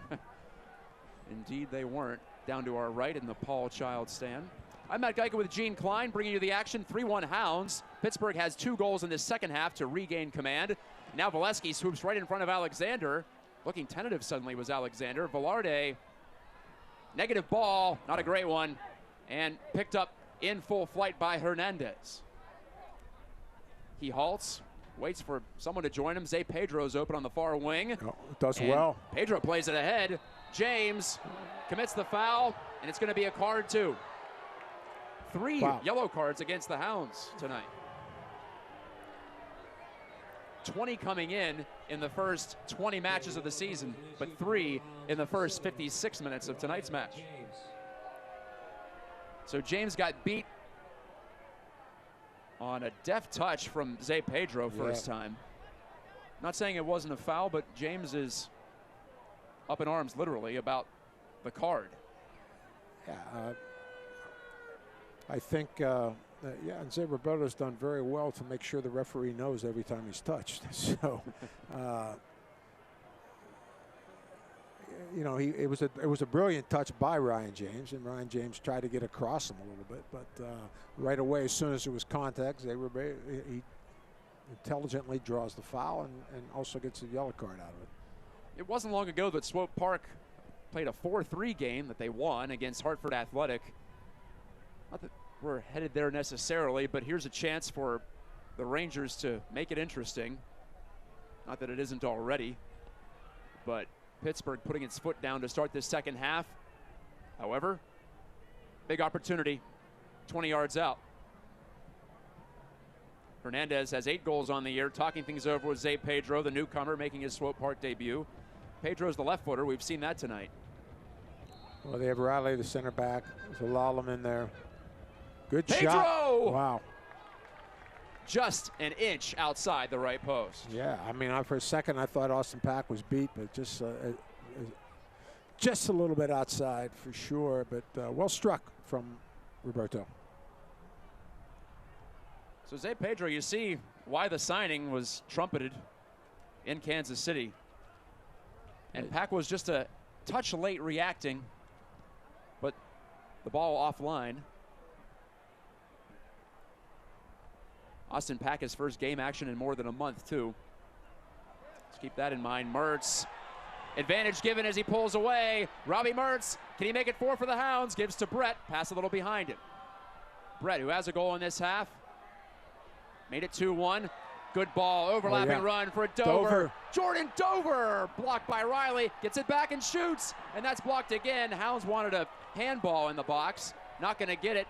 Brett, he's onside if he can flag it down, and he will. Great done work from Nico. The motor on Nico Brett, and he gets this ball from Velarde. Dover, stopped by Polskamp. I think Polskamp, he's done really well with some saves, but he has to get his back four sorted out a little bit. They're conceding an awful lot of ground to the Riverhounds right in front of the goal, and I don't know, you know, I'm not quite sure if they figured this out a little bit, but they're drifting back a little bit. They're playing very, very deep, and they're giving the Hounds a lot of space from the 18 yards in. Every time the Hounds cross midfield with the ball, it looks like they're going to score suddenly. It really does. Reminds you of the second half against Memphis last week when they poured it on. And again, we talked about this early in the first half when the Riverhounds were doing well. I mean, the combination of Valesky and Nico Brett are really giving Riley and Rad a lot of problems, and they're going to need they need help a little bit more from the midfield, from Kuzan, who's really that holding midfielder, but I also think you know, they have Alexander and Jalen Lindsay are going to have to tuck in a little bit more to give them some help, because there's a lot of space in there behind, and when the two center backs drop off, the Riverhounds are running right at them. We've seen Velarde, we've seen Nico Brett, we've seen Valesky, we've seen Robbie Mertz, all of them having the confidence in finding that space between the line in front of the back four. Fans, you can follow the Hounds and the rest of the USL Championship all season long on ESPN+. That's where you're watching this match. Undoubtedly, Goal Kick Hounds. ESPN+ already home to the MLS, the UFC, and much more. A lot of soccer worldwide on ESPN+. I've been impressed by that. Join the over 2 million sports fans who have already discovered ESPN+ and watch the championship live every week or on archive. Sign up today, ESPNplus.com. Austin Pack's goal kick right to the noggin of Christian Valesky, but his attempted first touch play to Mertz was broken up. Hernandez, though, can't hold on. Pittsburgh throw with Ryan James taking it. James and Dover, the opposing wing-backs, both from the nation of Canada, both from Ontario. Didn't grow up too far apart from each other. And they're just about 20 yards apart from each other most nights here. Velarde. Odabo gets into the act. Oh. A little flick from Mertz. Yeah, almost worked. He had Valesky. Deflected ball ahead. Here comes Austin Pack. Wow. Well out of his penalty area. Yeah, but he had a little bit of time. I think he could have connected with somebody there. But he chose to clear it and play safe. Second half brought to you by #1 Cochrane and the clearly better car buying experience. Come on out and kick the tires. Get a 3-day, 150-mile money-back guarantee. No hassles and a whole bunch of benefits. #1 Cochrane, proudly serving Pittsburgh for decades. Toby Adewale settles things down for the Hounds. Back in command after an hour. It was wild how fast it switched at the start of this second half.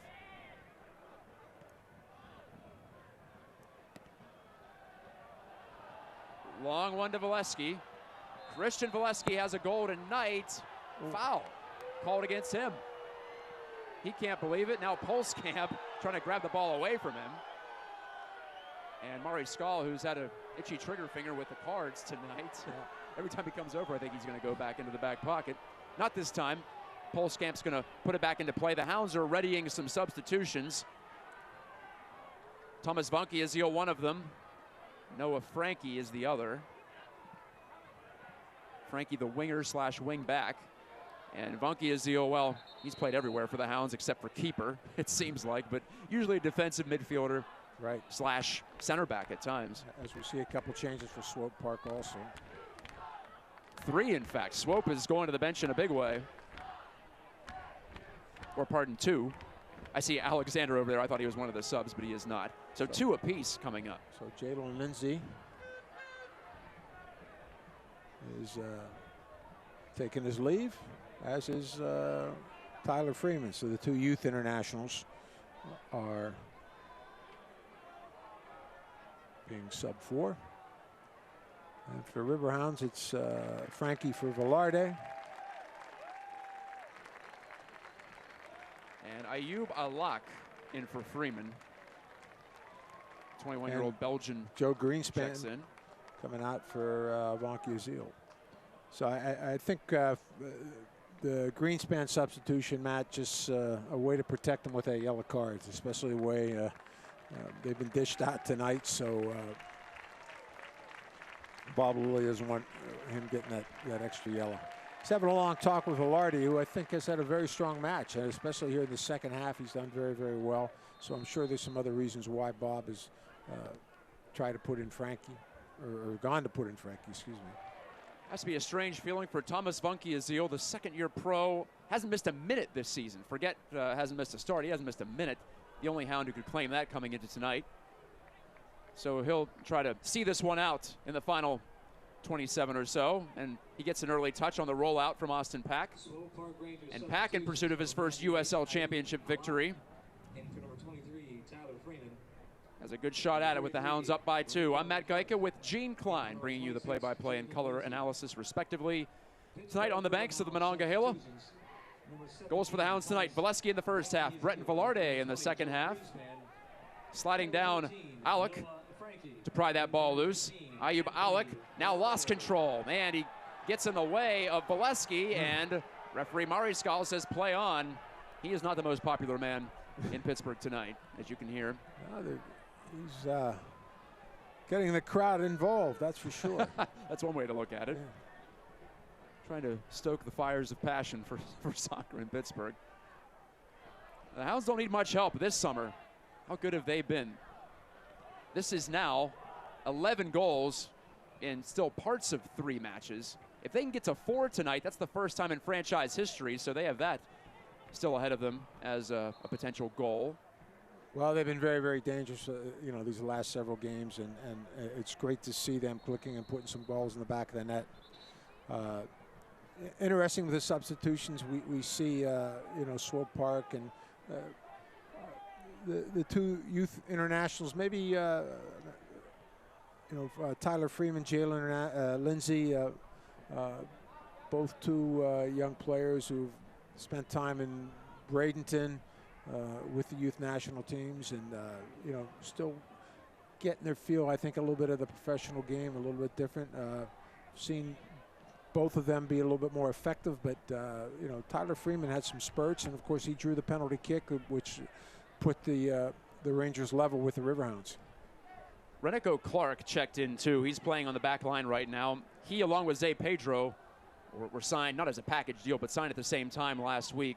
Clark, a 23-year-old from Jamaica, had an MLS contract with Portland, but just played in 1 match there. Mostly his action stateside was with Portland Timbers 2. He was with Harborview, his hometown club, last season. Yeah, he's gone to a center back, and they moved Riley out to the right back spot. So it'd be interesting to see Clark and what he can do. Clark and Pedro, some midseason augmentations for Swope Park Rangers. Pack, you see how aggressive Austin Pack is. There's a difference between him and Kyle Morton. He loves to get out there above the 18. Yeah, he stays very connected with Ottawale and now, and before it was Greenspan, now Vonke is ill, but and he is quite confident coming off his line there and cleaning those balls up. Alexander dragging on his left foot against Noah Frankie, fresh into the match for the Hounds. Another newcomer, Alec. Zalalem, who has the only goal for Swope Park from the penalty spot. Zalalem swarmed by 3 white-shirted Hounds. Oh, great Flick to Hernandez, some room, right back and a shot and a score. How about that? Wow. Juan Kuzain makes it 3-2.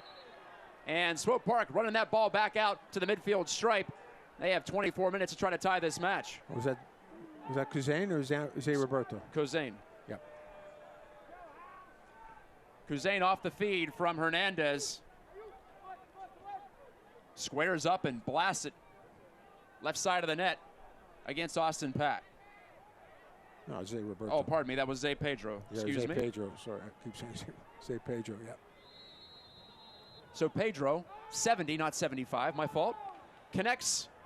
And Swope Park, like they did in the first half, show they have something in the bag even when they're pushed down to the mat. Well, Zay Pedro did, he linked up there with Kuzain and got it right back. And again, you can see his quality as far as the finishing and his ability to get some stuff out of tight spaces. So he is a player that we're going to be keeping our eyes on here for the next couple of years. A terrific finish from him. He has impressed in his first match as a pro in North America. And despite that early hiccup on the free kick, he's shown himself to be a quick study with his teammates. And Hernandez, you have to admire the 8-goal man with the patience to lay that one off. Ends up being his 3rd assist of the year. Multi-talented Felipe Hernandez, the trigger man on that play. And Pittsburgh's got to keep the pedal down. James stripped, but it hops right back to Kasai, who gives on to Mohamed Dabo. Dabo sprinting ahead. As James, or pardon, that's Mertz crossing in. Valesky just missing on the flashing header. I was watching again how Swope Park is dropping so very, very deep, and again it allows Valesky into those areas. And Polskamp was trying to get away with something there, playing the goal kick ahead of the 6. That's the second time he's tried to do that tonight. That's odd. I don't know what the point is necessarily. Well, he gives it away in the middle. Dabo stepping to Mertz. Robbie Mertz, stutter step and a pass to Ryan James. Left-footed cross. Polskamp has it measured. And the side-footed boot. Pedro running after it. Zay Pedro has one back for Swope Park. This one is not over, not by a long shot. Well, again, full credit to Swope Park. I mean, they had a couple hiccups there early in the first half, and really showed their inexperience conceding 2 quick goals. But they stay with the game plan. They stay with how they want to play. They move the ball extremely well, and they get one back to make this a game where the Riverhounds could be up 3-1 and cruising. Speaking of cruising, Frankie is, but his ball's a little off. He played it to the right. Valesky was streaking more up to the central part of the field toward the penalty arc. Noah Frankie's had his moments this season. In his second Hounds year. The winger out of Florida. State of Florida, pardon me. Creighton University was his college. And he was an MLS draft pick as well a couple of seasons ago. Bob Lilly delivering instructions, trying to see this one out. It hasn't been the cleanest match for the Hounds, but they can still get 3 points, still in a position to do so. Brett bumped. Frankie takes it right back. Brett to Valesky, tight quarters, and Christian couldn't make anything of it. Alexander to Alec. The Hounds constrict on that midfield. take it right away. Kasai, but he's stripped by Zalalem.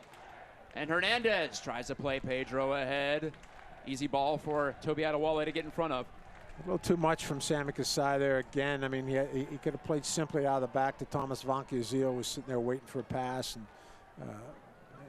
and gets, again, well organized from Swope Park with their pressing. As you can see again here, they're putting the Riverhounds under pressure and making it difficult for them to play out, but they get out that time. Some more patience and poise from the Hounds in that occasion, but Adewale. Not that time. No, not once they cross the midfield line.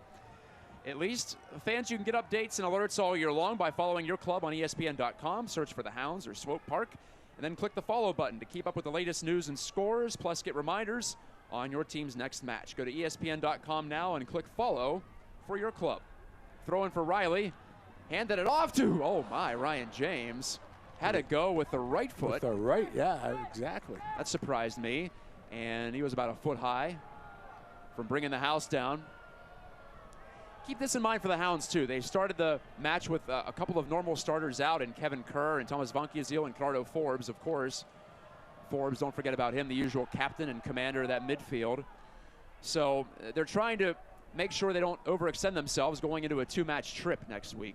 Well, I think you just hit the nail on the head with what the Riverhounds' problems are, Matt, and that's that's the MIA of, I think, Kerr and Canardo Forbes. I mean, because we talked about it early in the first half, how they really we haven't seen their normal tempo.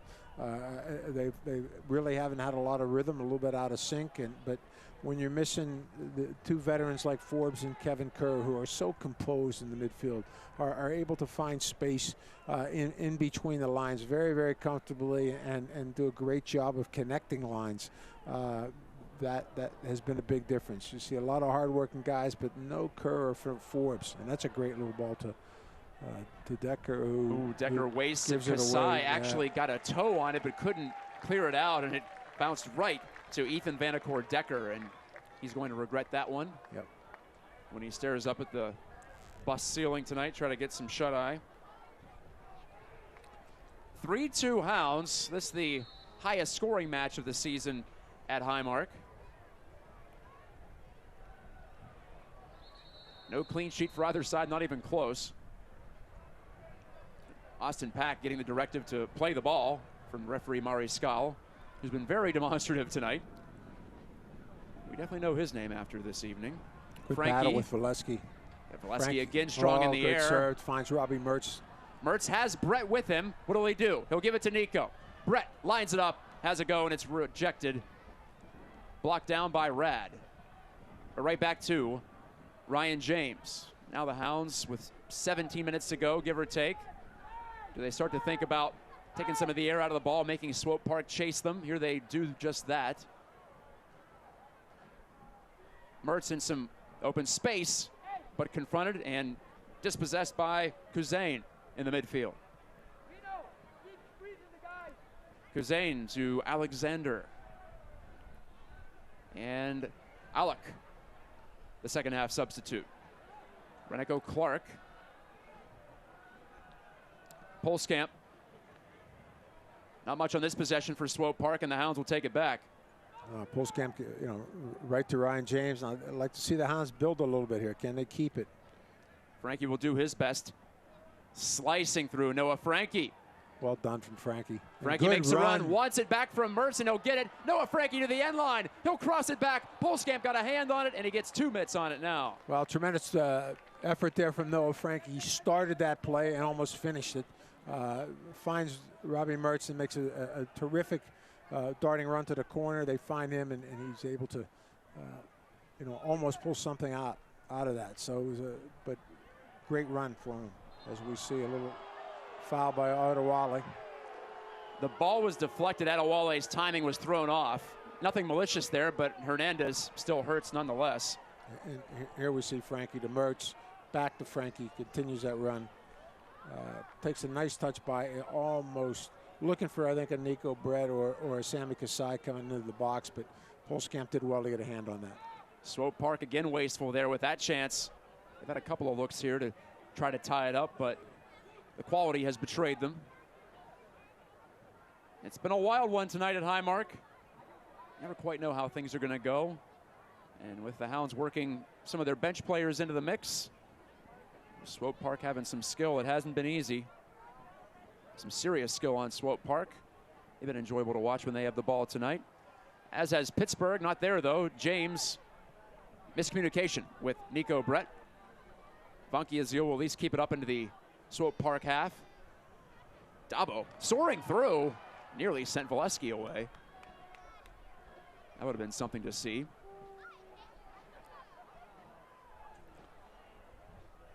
Again, I think you're missing that patience that Canardo Forbes and Kevin Kerr can bring. Well, there's still one sub left. The Riverhounds' best attacks have been off a counter or maybe when they forced a turnover from Swope Park.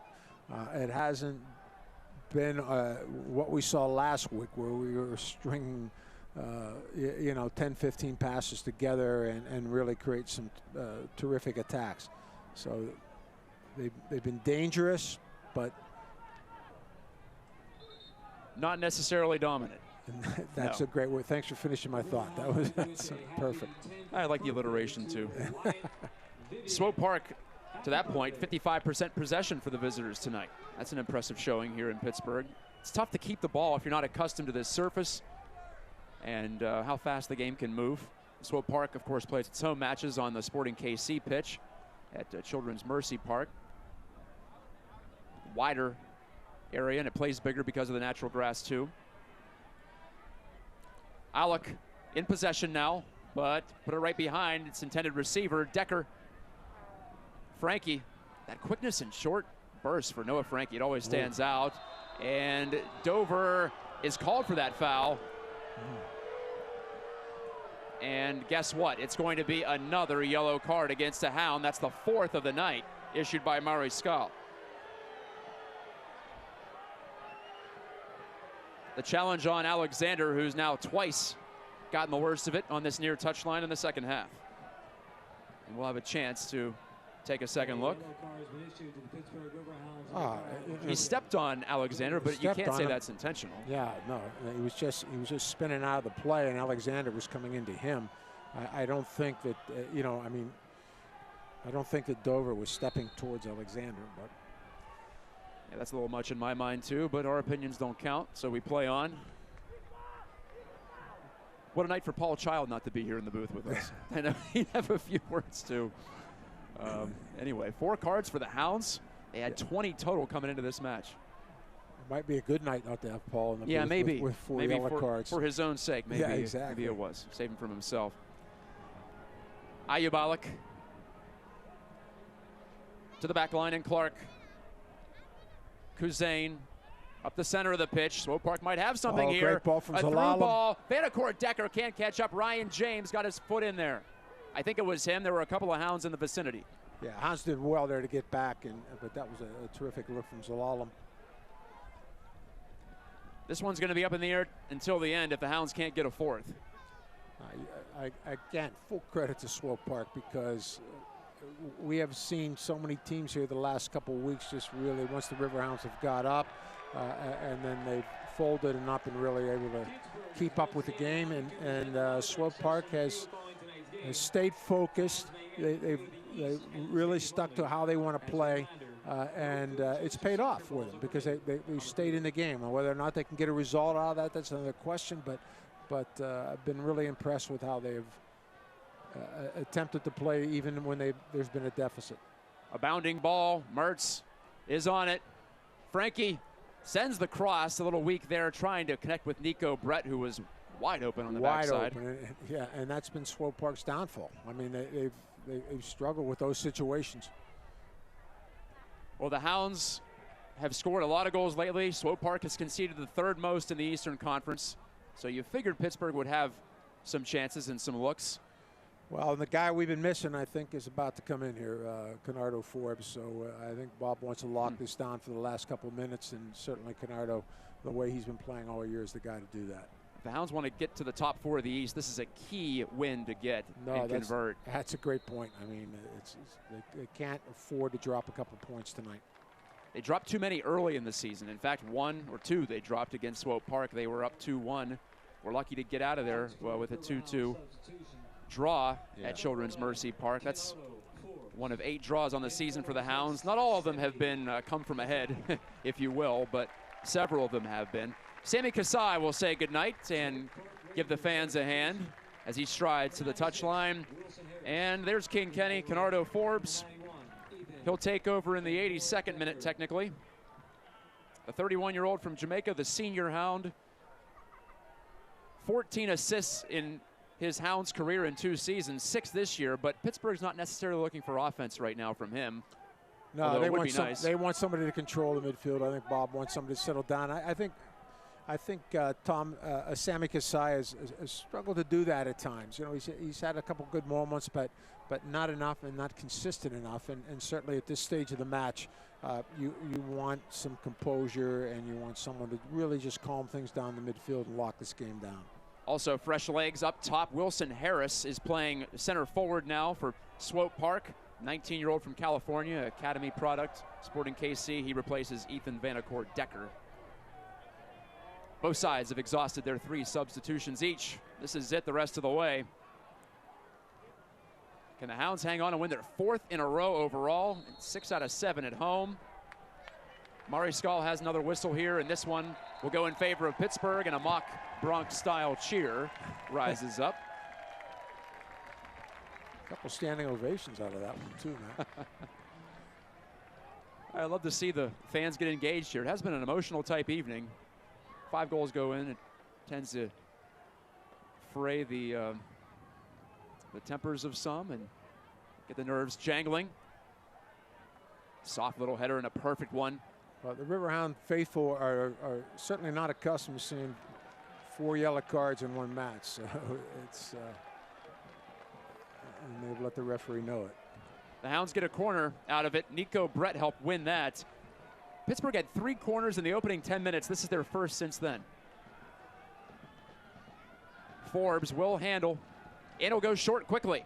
Brett trying to catch Swope Park sleeping. Brett! And they did catch him sleeping, Matt. I mean, they were not ready for that short corner. And Brett got a lot of it, but just yanked it. Wide left. Nico bidding for the brace. As of right now, Velarde's goal holding up as the game decider. Anthony Velarde just ran through a couple of Swope Park Rangers, took the ball right to the doorstep and blasted it behind keeper Polskamp. That was in the 50th minute. Pittsburgh scored twice in the opening 5 of this half to break a 1-1 tie. Brett to it. Jordan Dover on the left side. Yeah, look at this. Things are switching rather dramatically. Odd to see him over there. Kenardo Forbes, a step over move, and a 5-foot give to his Jamaican countryman, Brett. Back to Dabo. Over the top here. Onside is Forbes. Pulls up, sends it on the ground to Valesky, who slid down. Another corner kick. Kenardo Forbes' presence being felt already. It really is. You can just see the little composure by Kenardo Forbes. He's in the box. He's under pressure. He picks his head up. He's looking for somebody making a run, and Valesky and almost is able to find Valesky. Do the Hounds have a 4th in the bag? It would be history if so. Low corner. Polskamp had to be sharp. Punch it away. You did well there.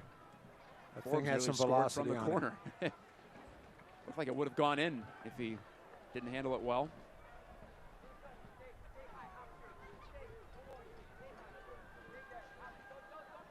Dover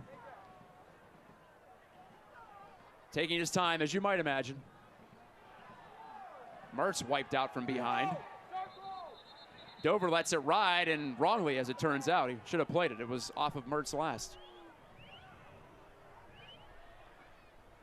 Alexander, who just has Alex on his back. Oh, well done from Zalalem. Get out of there. He's had his moments also. That was deceptively nifty from Zalalem. Wow, he's very smooth with it, isn't he? He's very fluid. Again, comfortable anywhere, all over the field. We've seen him deliver a couple really incisive passes tonight, and you can tell why he was in an Arsenal system, and why he's been with our youth national teams, and I'm sure he's going to get a chance to excel with the first team in Sporting KC. Dabo gives a souvenir to a young man from Mount Lebo, maybe. Someone in a Wayne Rooney jersey stepping up. Dabo called for the foul here against Zalalem. Swope Park trying to pull out a point, that is. No one's beaten the Hounds here this year, but there have been 5 draws. Well, and the Hounds don't want to draw tonight, that's for sure. They, as you said, it's really crucial. They're pushing for that top 4 spot. They need to keep pushing. They need to stay up with the teams ahead of them. Alexander, after kissing the ball twice, now he'll put it into play. We'll see if he's the only one laughing after this. Wasn't accurate. Alec, all the way over on the far touchline now. He started over here on this near side. Flag up, throw in Hounds. I thought it was going to be a foul against Pittsburgh, but no. Home team gets the call as the Gateway Clipper moves on past in the backdrop. Dusk has fallen in Pittsburgh with the Hounds again protecting a late lead. Not quite as easy as last week when it was 4-0 against Memphis. Not even close. Swope Park making Pittsburgh sweat despite being in last place in the Eastern Conference. This ball belted out into touch.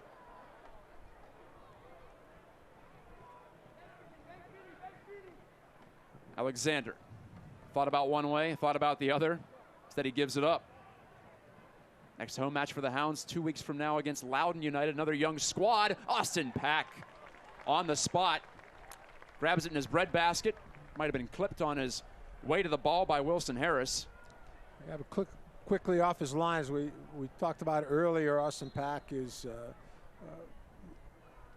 very assertive on those balls. He stays connected with his back line. He came forward and just landed the wrong way, maybe, perhaps landed on the ball. I'm not really sure. I thought it was someone who came through and got a piece of his knee. Okay. Austin Pack, the man called on to stand between the sticks tonight for the Hounds. It's been Kyle Morton almost exclusively for a couple of months now, but not tonight. And Pack buys some time. Maybe twisted it a little bit, but I think he'll be okay. I think so too. Blasted down. Good strong boot from Pack. Nothing else forces Swope Park to go the length of the pitch. Thomas Vankiazil with a primetime step up there, but too hard of a ball from Forbes, a rare misfire from the veteran, from the guy who went 98% on his passes last week. So I guess that means one miss, probably. I was about to say, I don't think we saw him miss a pass last week. It was if he did, I don't recall it. Yeah, he was uncanny. It wasn't one like that. If it was a missed pass, it was a difficult one. Got him on the team of the week for that 98% and 2 assists, by the way. Tommy V, as they call him, gets rid of it, and Pittsburgh might have something here if they can move it quickly. It'll be Brett. Forbes gives him an option. And Noah Frankie wide open here on the right flank if they can find him. We'll see what Ryan James does with it, but he's wise just to maybe take it to the corner and kill off a few seconds.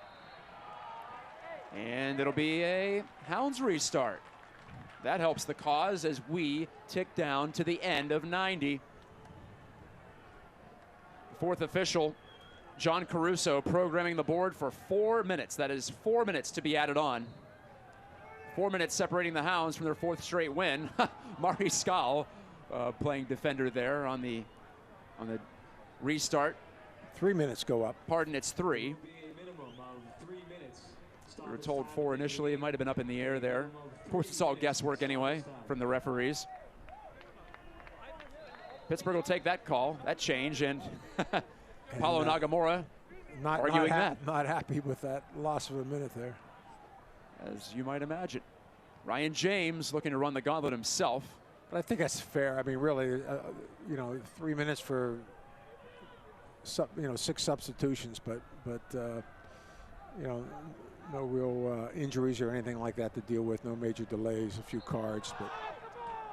And Frankie gets the benefit of the doubt there. One of the few times the Hounds have on a so-so call tonight. Nagamura again jawing with referee Murray Skal. This is the type of night that leaves everyone all keyed up afterward, whether you win or lose.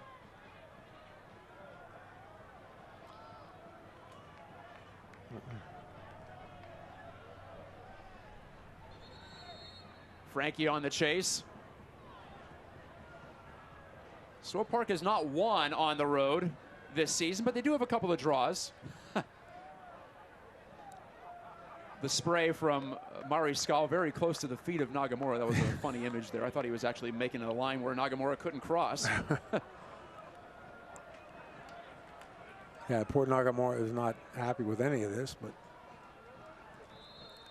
yeah, if Swope Park goes down, they're still winless on the road, and the Riverhounds are still unbeaten at home. So we'll see if that holds. Mertz was closed off, but he still worked the ball to Brett, importantly. Frankie to Mertz.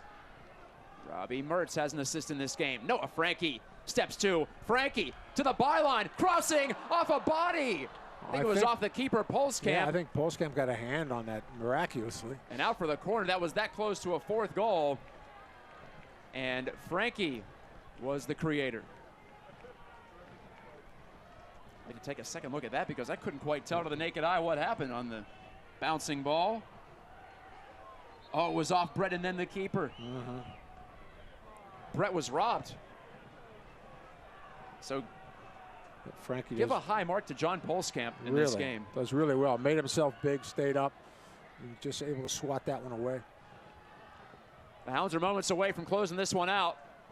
Forbes takes this corner. No, he doesn't. He'll play short. Brett.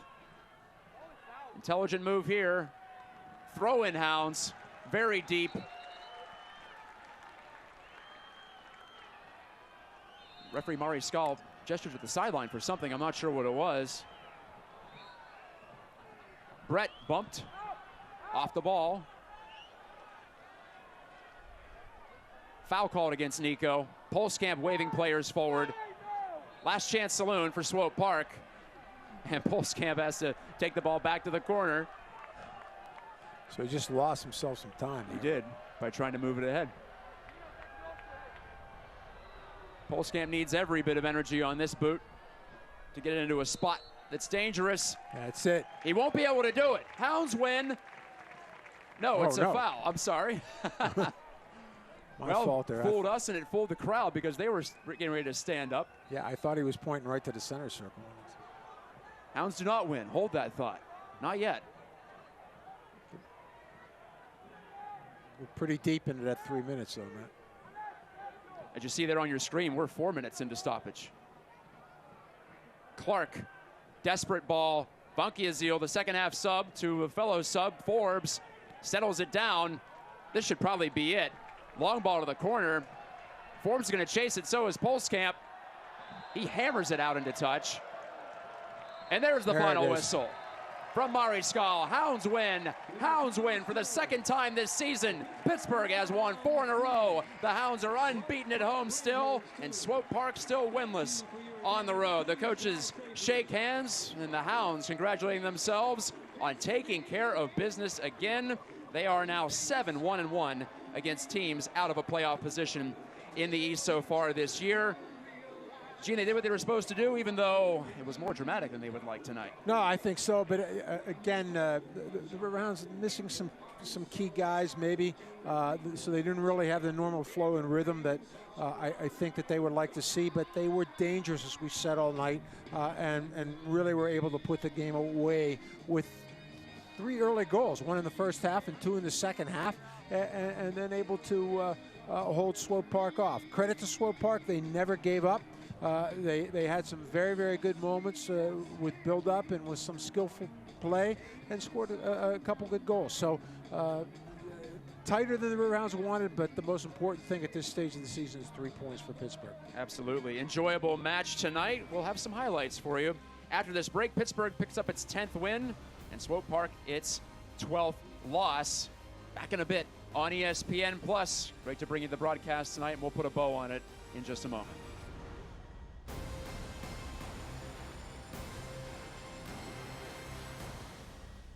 Gotta keep them separated. Hey!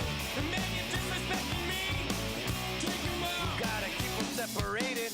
Hey! Don't pay no mind. We're under 18 and won't be doing any time. Hey! Come out and play!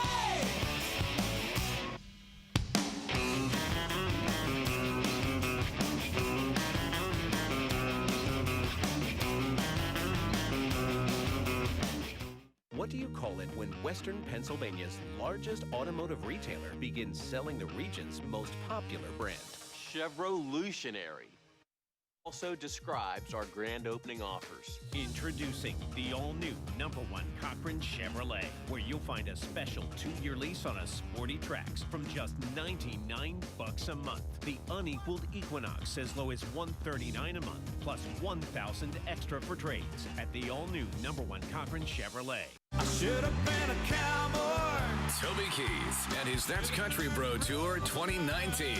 Red Solo Cup. Friday, September 27th, 7:30 at Highmark Stadium with special guests Clay Walker Won't be long. and Gabby Barrett. How do you like me now? Toby Keith. Whiskey for my man. On sale now at Ticketmaster.com. Produced by Krusty Entertainment. Toby Keith and his That's Country Bro Tour. 4 on the trot for the Hounds. They have now won 8 of their past 10 here at Midsummer, surging up the Eastern Conference standings. They hang on to get all 3 against Swope Park by a 3-2 final tonight at Highmark Stadium. Early on, the Hounds got the jump on it, as you're about to see in our highlight package. And thanks again to Paul Beam and the folks back at Vista all night for keeping us on the air. And the switch is turned. And there's the switch turn from Christian Valesky, starting for one of the few times this season, and he cashes in the early header. Robbie Mertz on the corner. Yeah, he just missed one earlier, hit one off the post, and then came back right back after the corner to get that one. And here's the penalty kick on Dabo on Tyler Freeman, and the finish by getting the Lallam off the penalty. Swope Park had the edge in play in the second half of that first half, if you will. So very fair 1-1 draw after 45. But here we go for the Hounds in the second half. Dover sliding that ball through square to Brett, who slides out and just taps it home. Yeah, terrific effort by Nico Brett. Just really full stretch for him to really get that one in. And here's one, I believe, by Velarde. Tons of space for him to roam. Goes right at the back four of Swope Park and just buries that one into the back of the net. A couple of times that Velarde had some room. The first time he set up the goal you just saw from Brett, and the second time he decided to take it all himself. But Swope Park wasn't done. Just before the 70th minute, here's Hernandez laying it to Zay Pedro, and in his Swope Park debut, Pedro made things very interesting late, but Swope Park could not get a third, and so Pittsburgh remains unbeaten on its home pitch. 17 shots they end up with. They conceded the ball a little more, but with 4 regulars out of the lineup, at least to start the match, Gene, the Hounds did what they had to do. They got the 3 points. They did what they had to do, and you can see the difference with the shots, but the possession that's not surprising. Swope Park had some very good moments, and you can see that they have a lot of quality on the field, a lot of younger players, a very, very young team with a huge upside, a lot of potential. But their inexperience showed. They started off slowly, conceded one early to Valesky, and then gave up the 2 to start the second half. And that was the difference. And you can't do that on the road. You can't switch off for a couple minutes, and that was it. And that's really what happened. They switched off for a few minutes, and the Riverhounds pounced on it, and their experience came through. This is as hot as the Hounds have been in a long time. Since 2004, that's the last time they won 8 out of 10. So that really shows you how much they have turned it on here. It's been great spending the night with you. Swope Park will head on to Atlanta next week. The Hounds have a 2-match trip against Eastern Conference contenders at New York on Wednesday, at North Carolina on Saturday. For Gene Klein and everyone back at Vista, this is Matt Geica wishing you a good night from Highmark Stadium. Good night. This copyrighted telecast of the United Soccer League Championship cannot be retransmitted, rebroadcast, or reproduced without the expressed written consent of the United Soccer League Championship.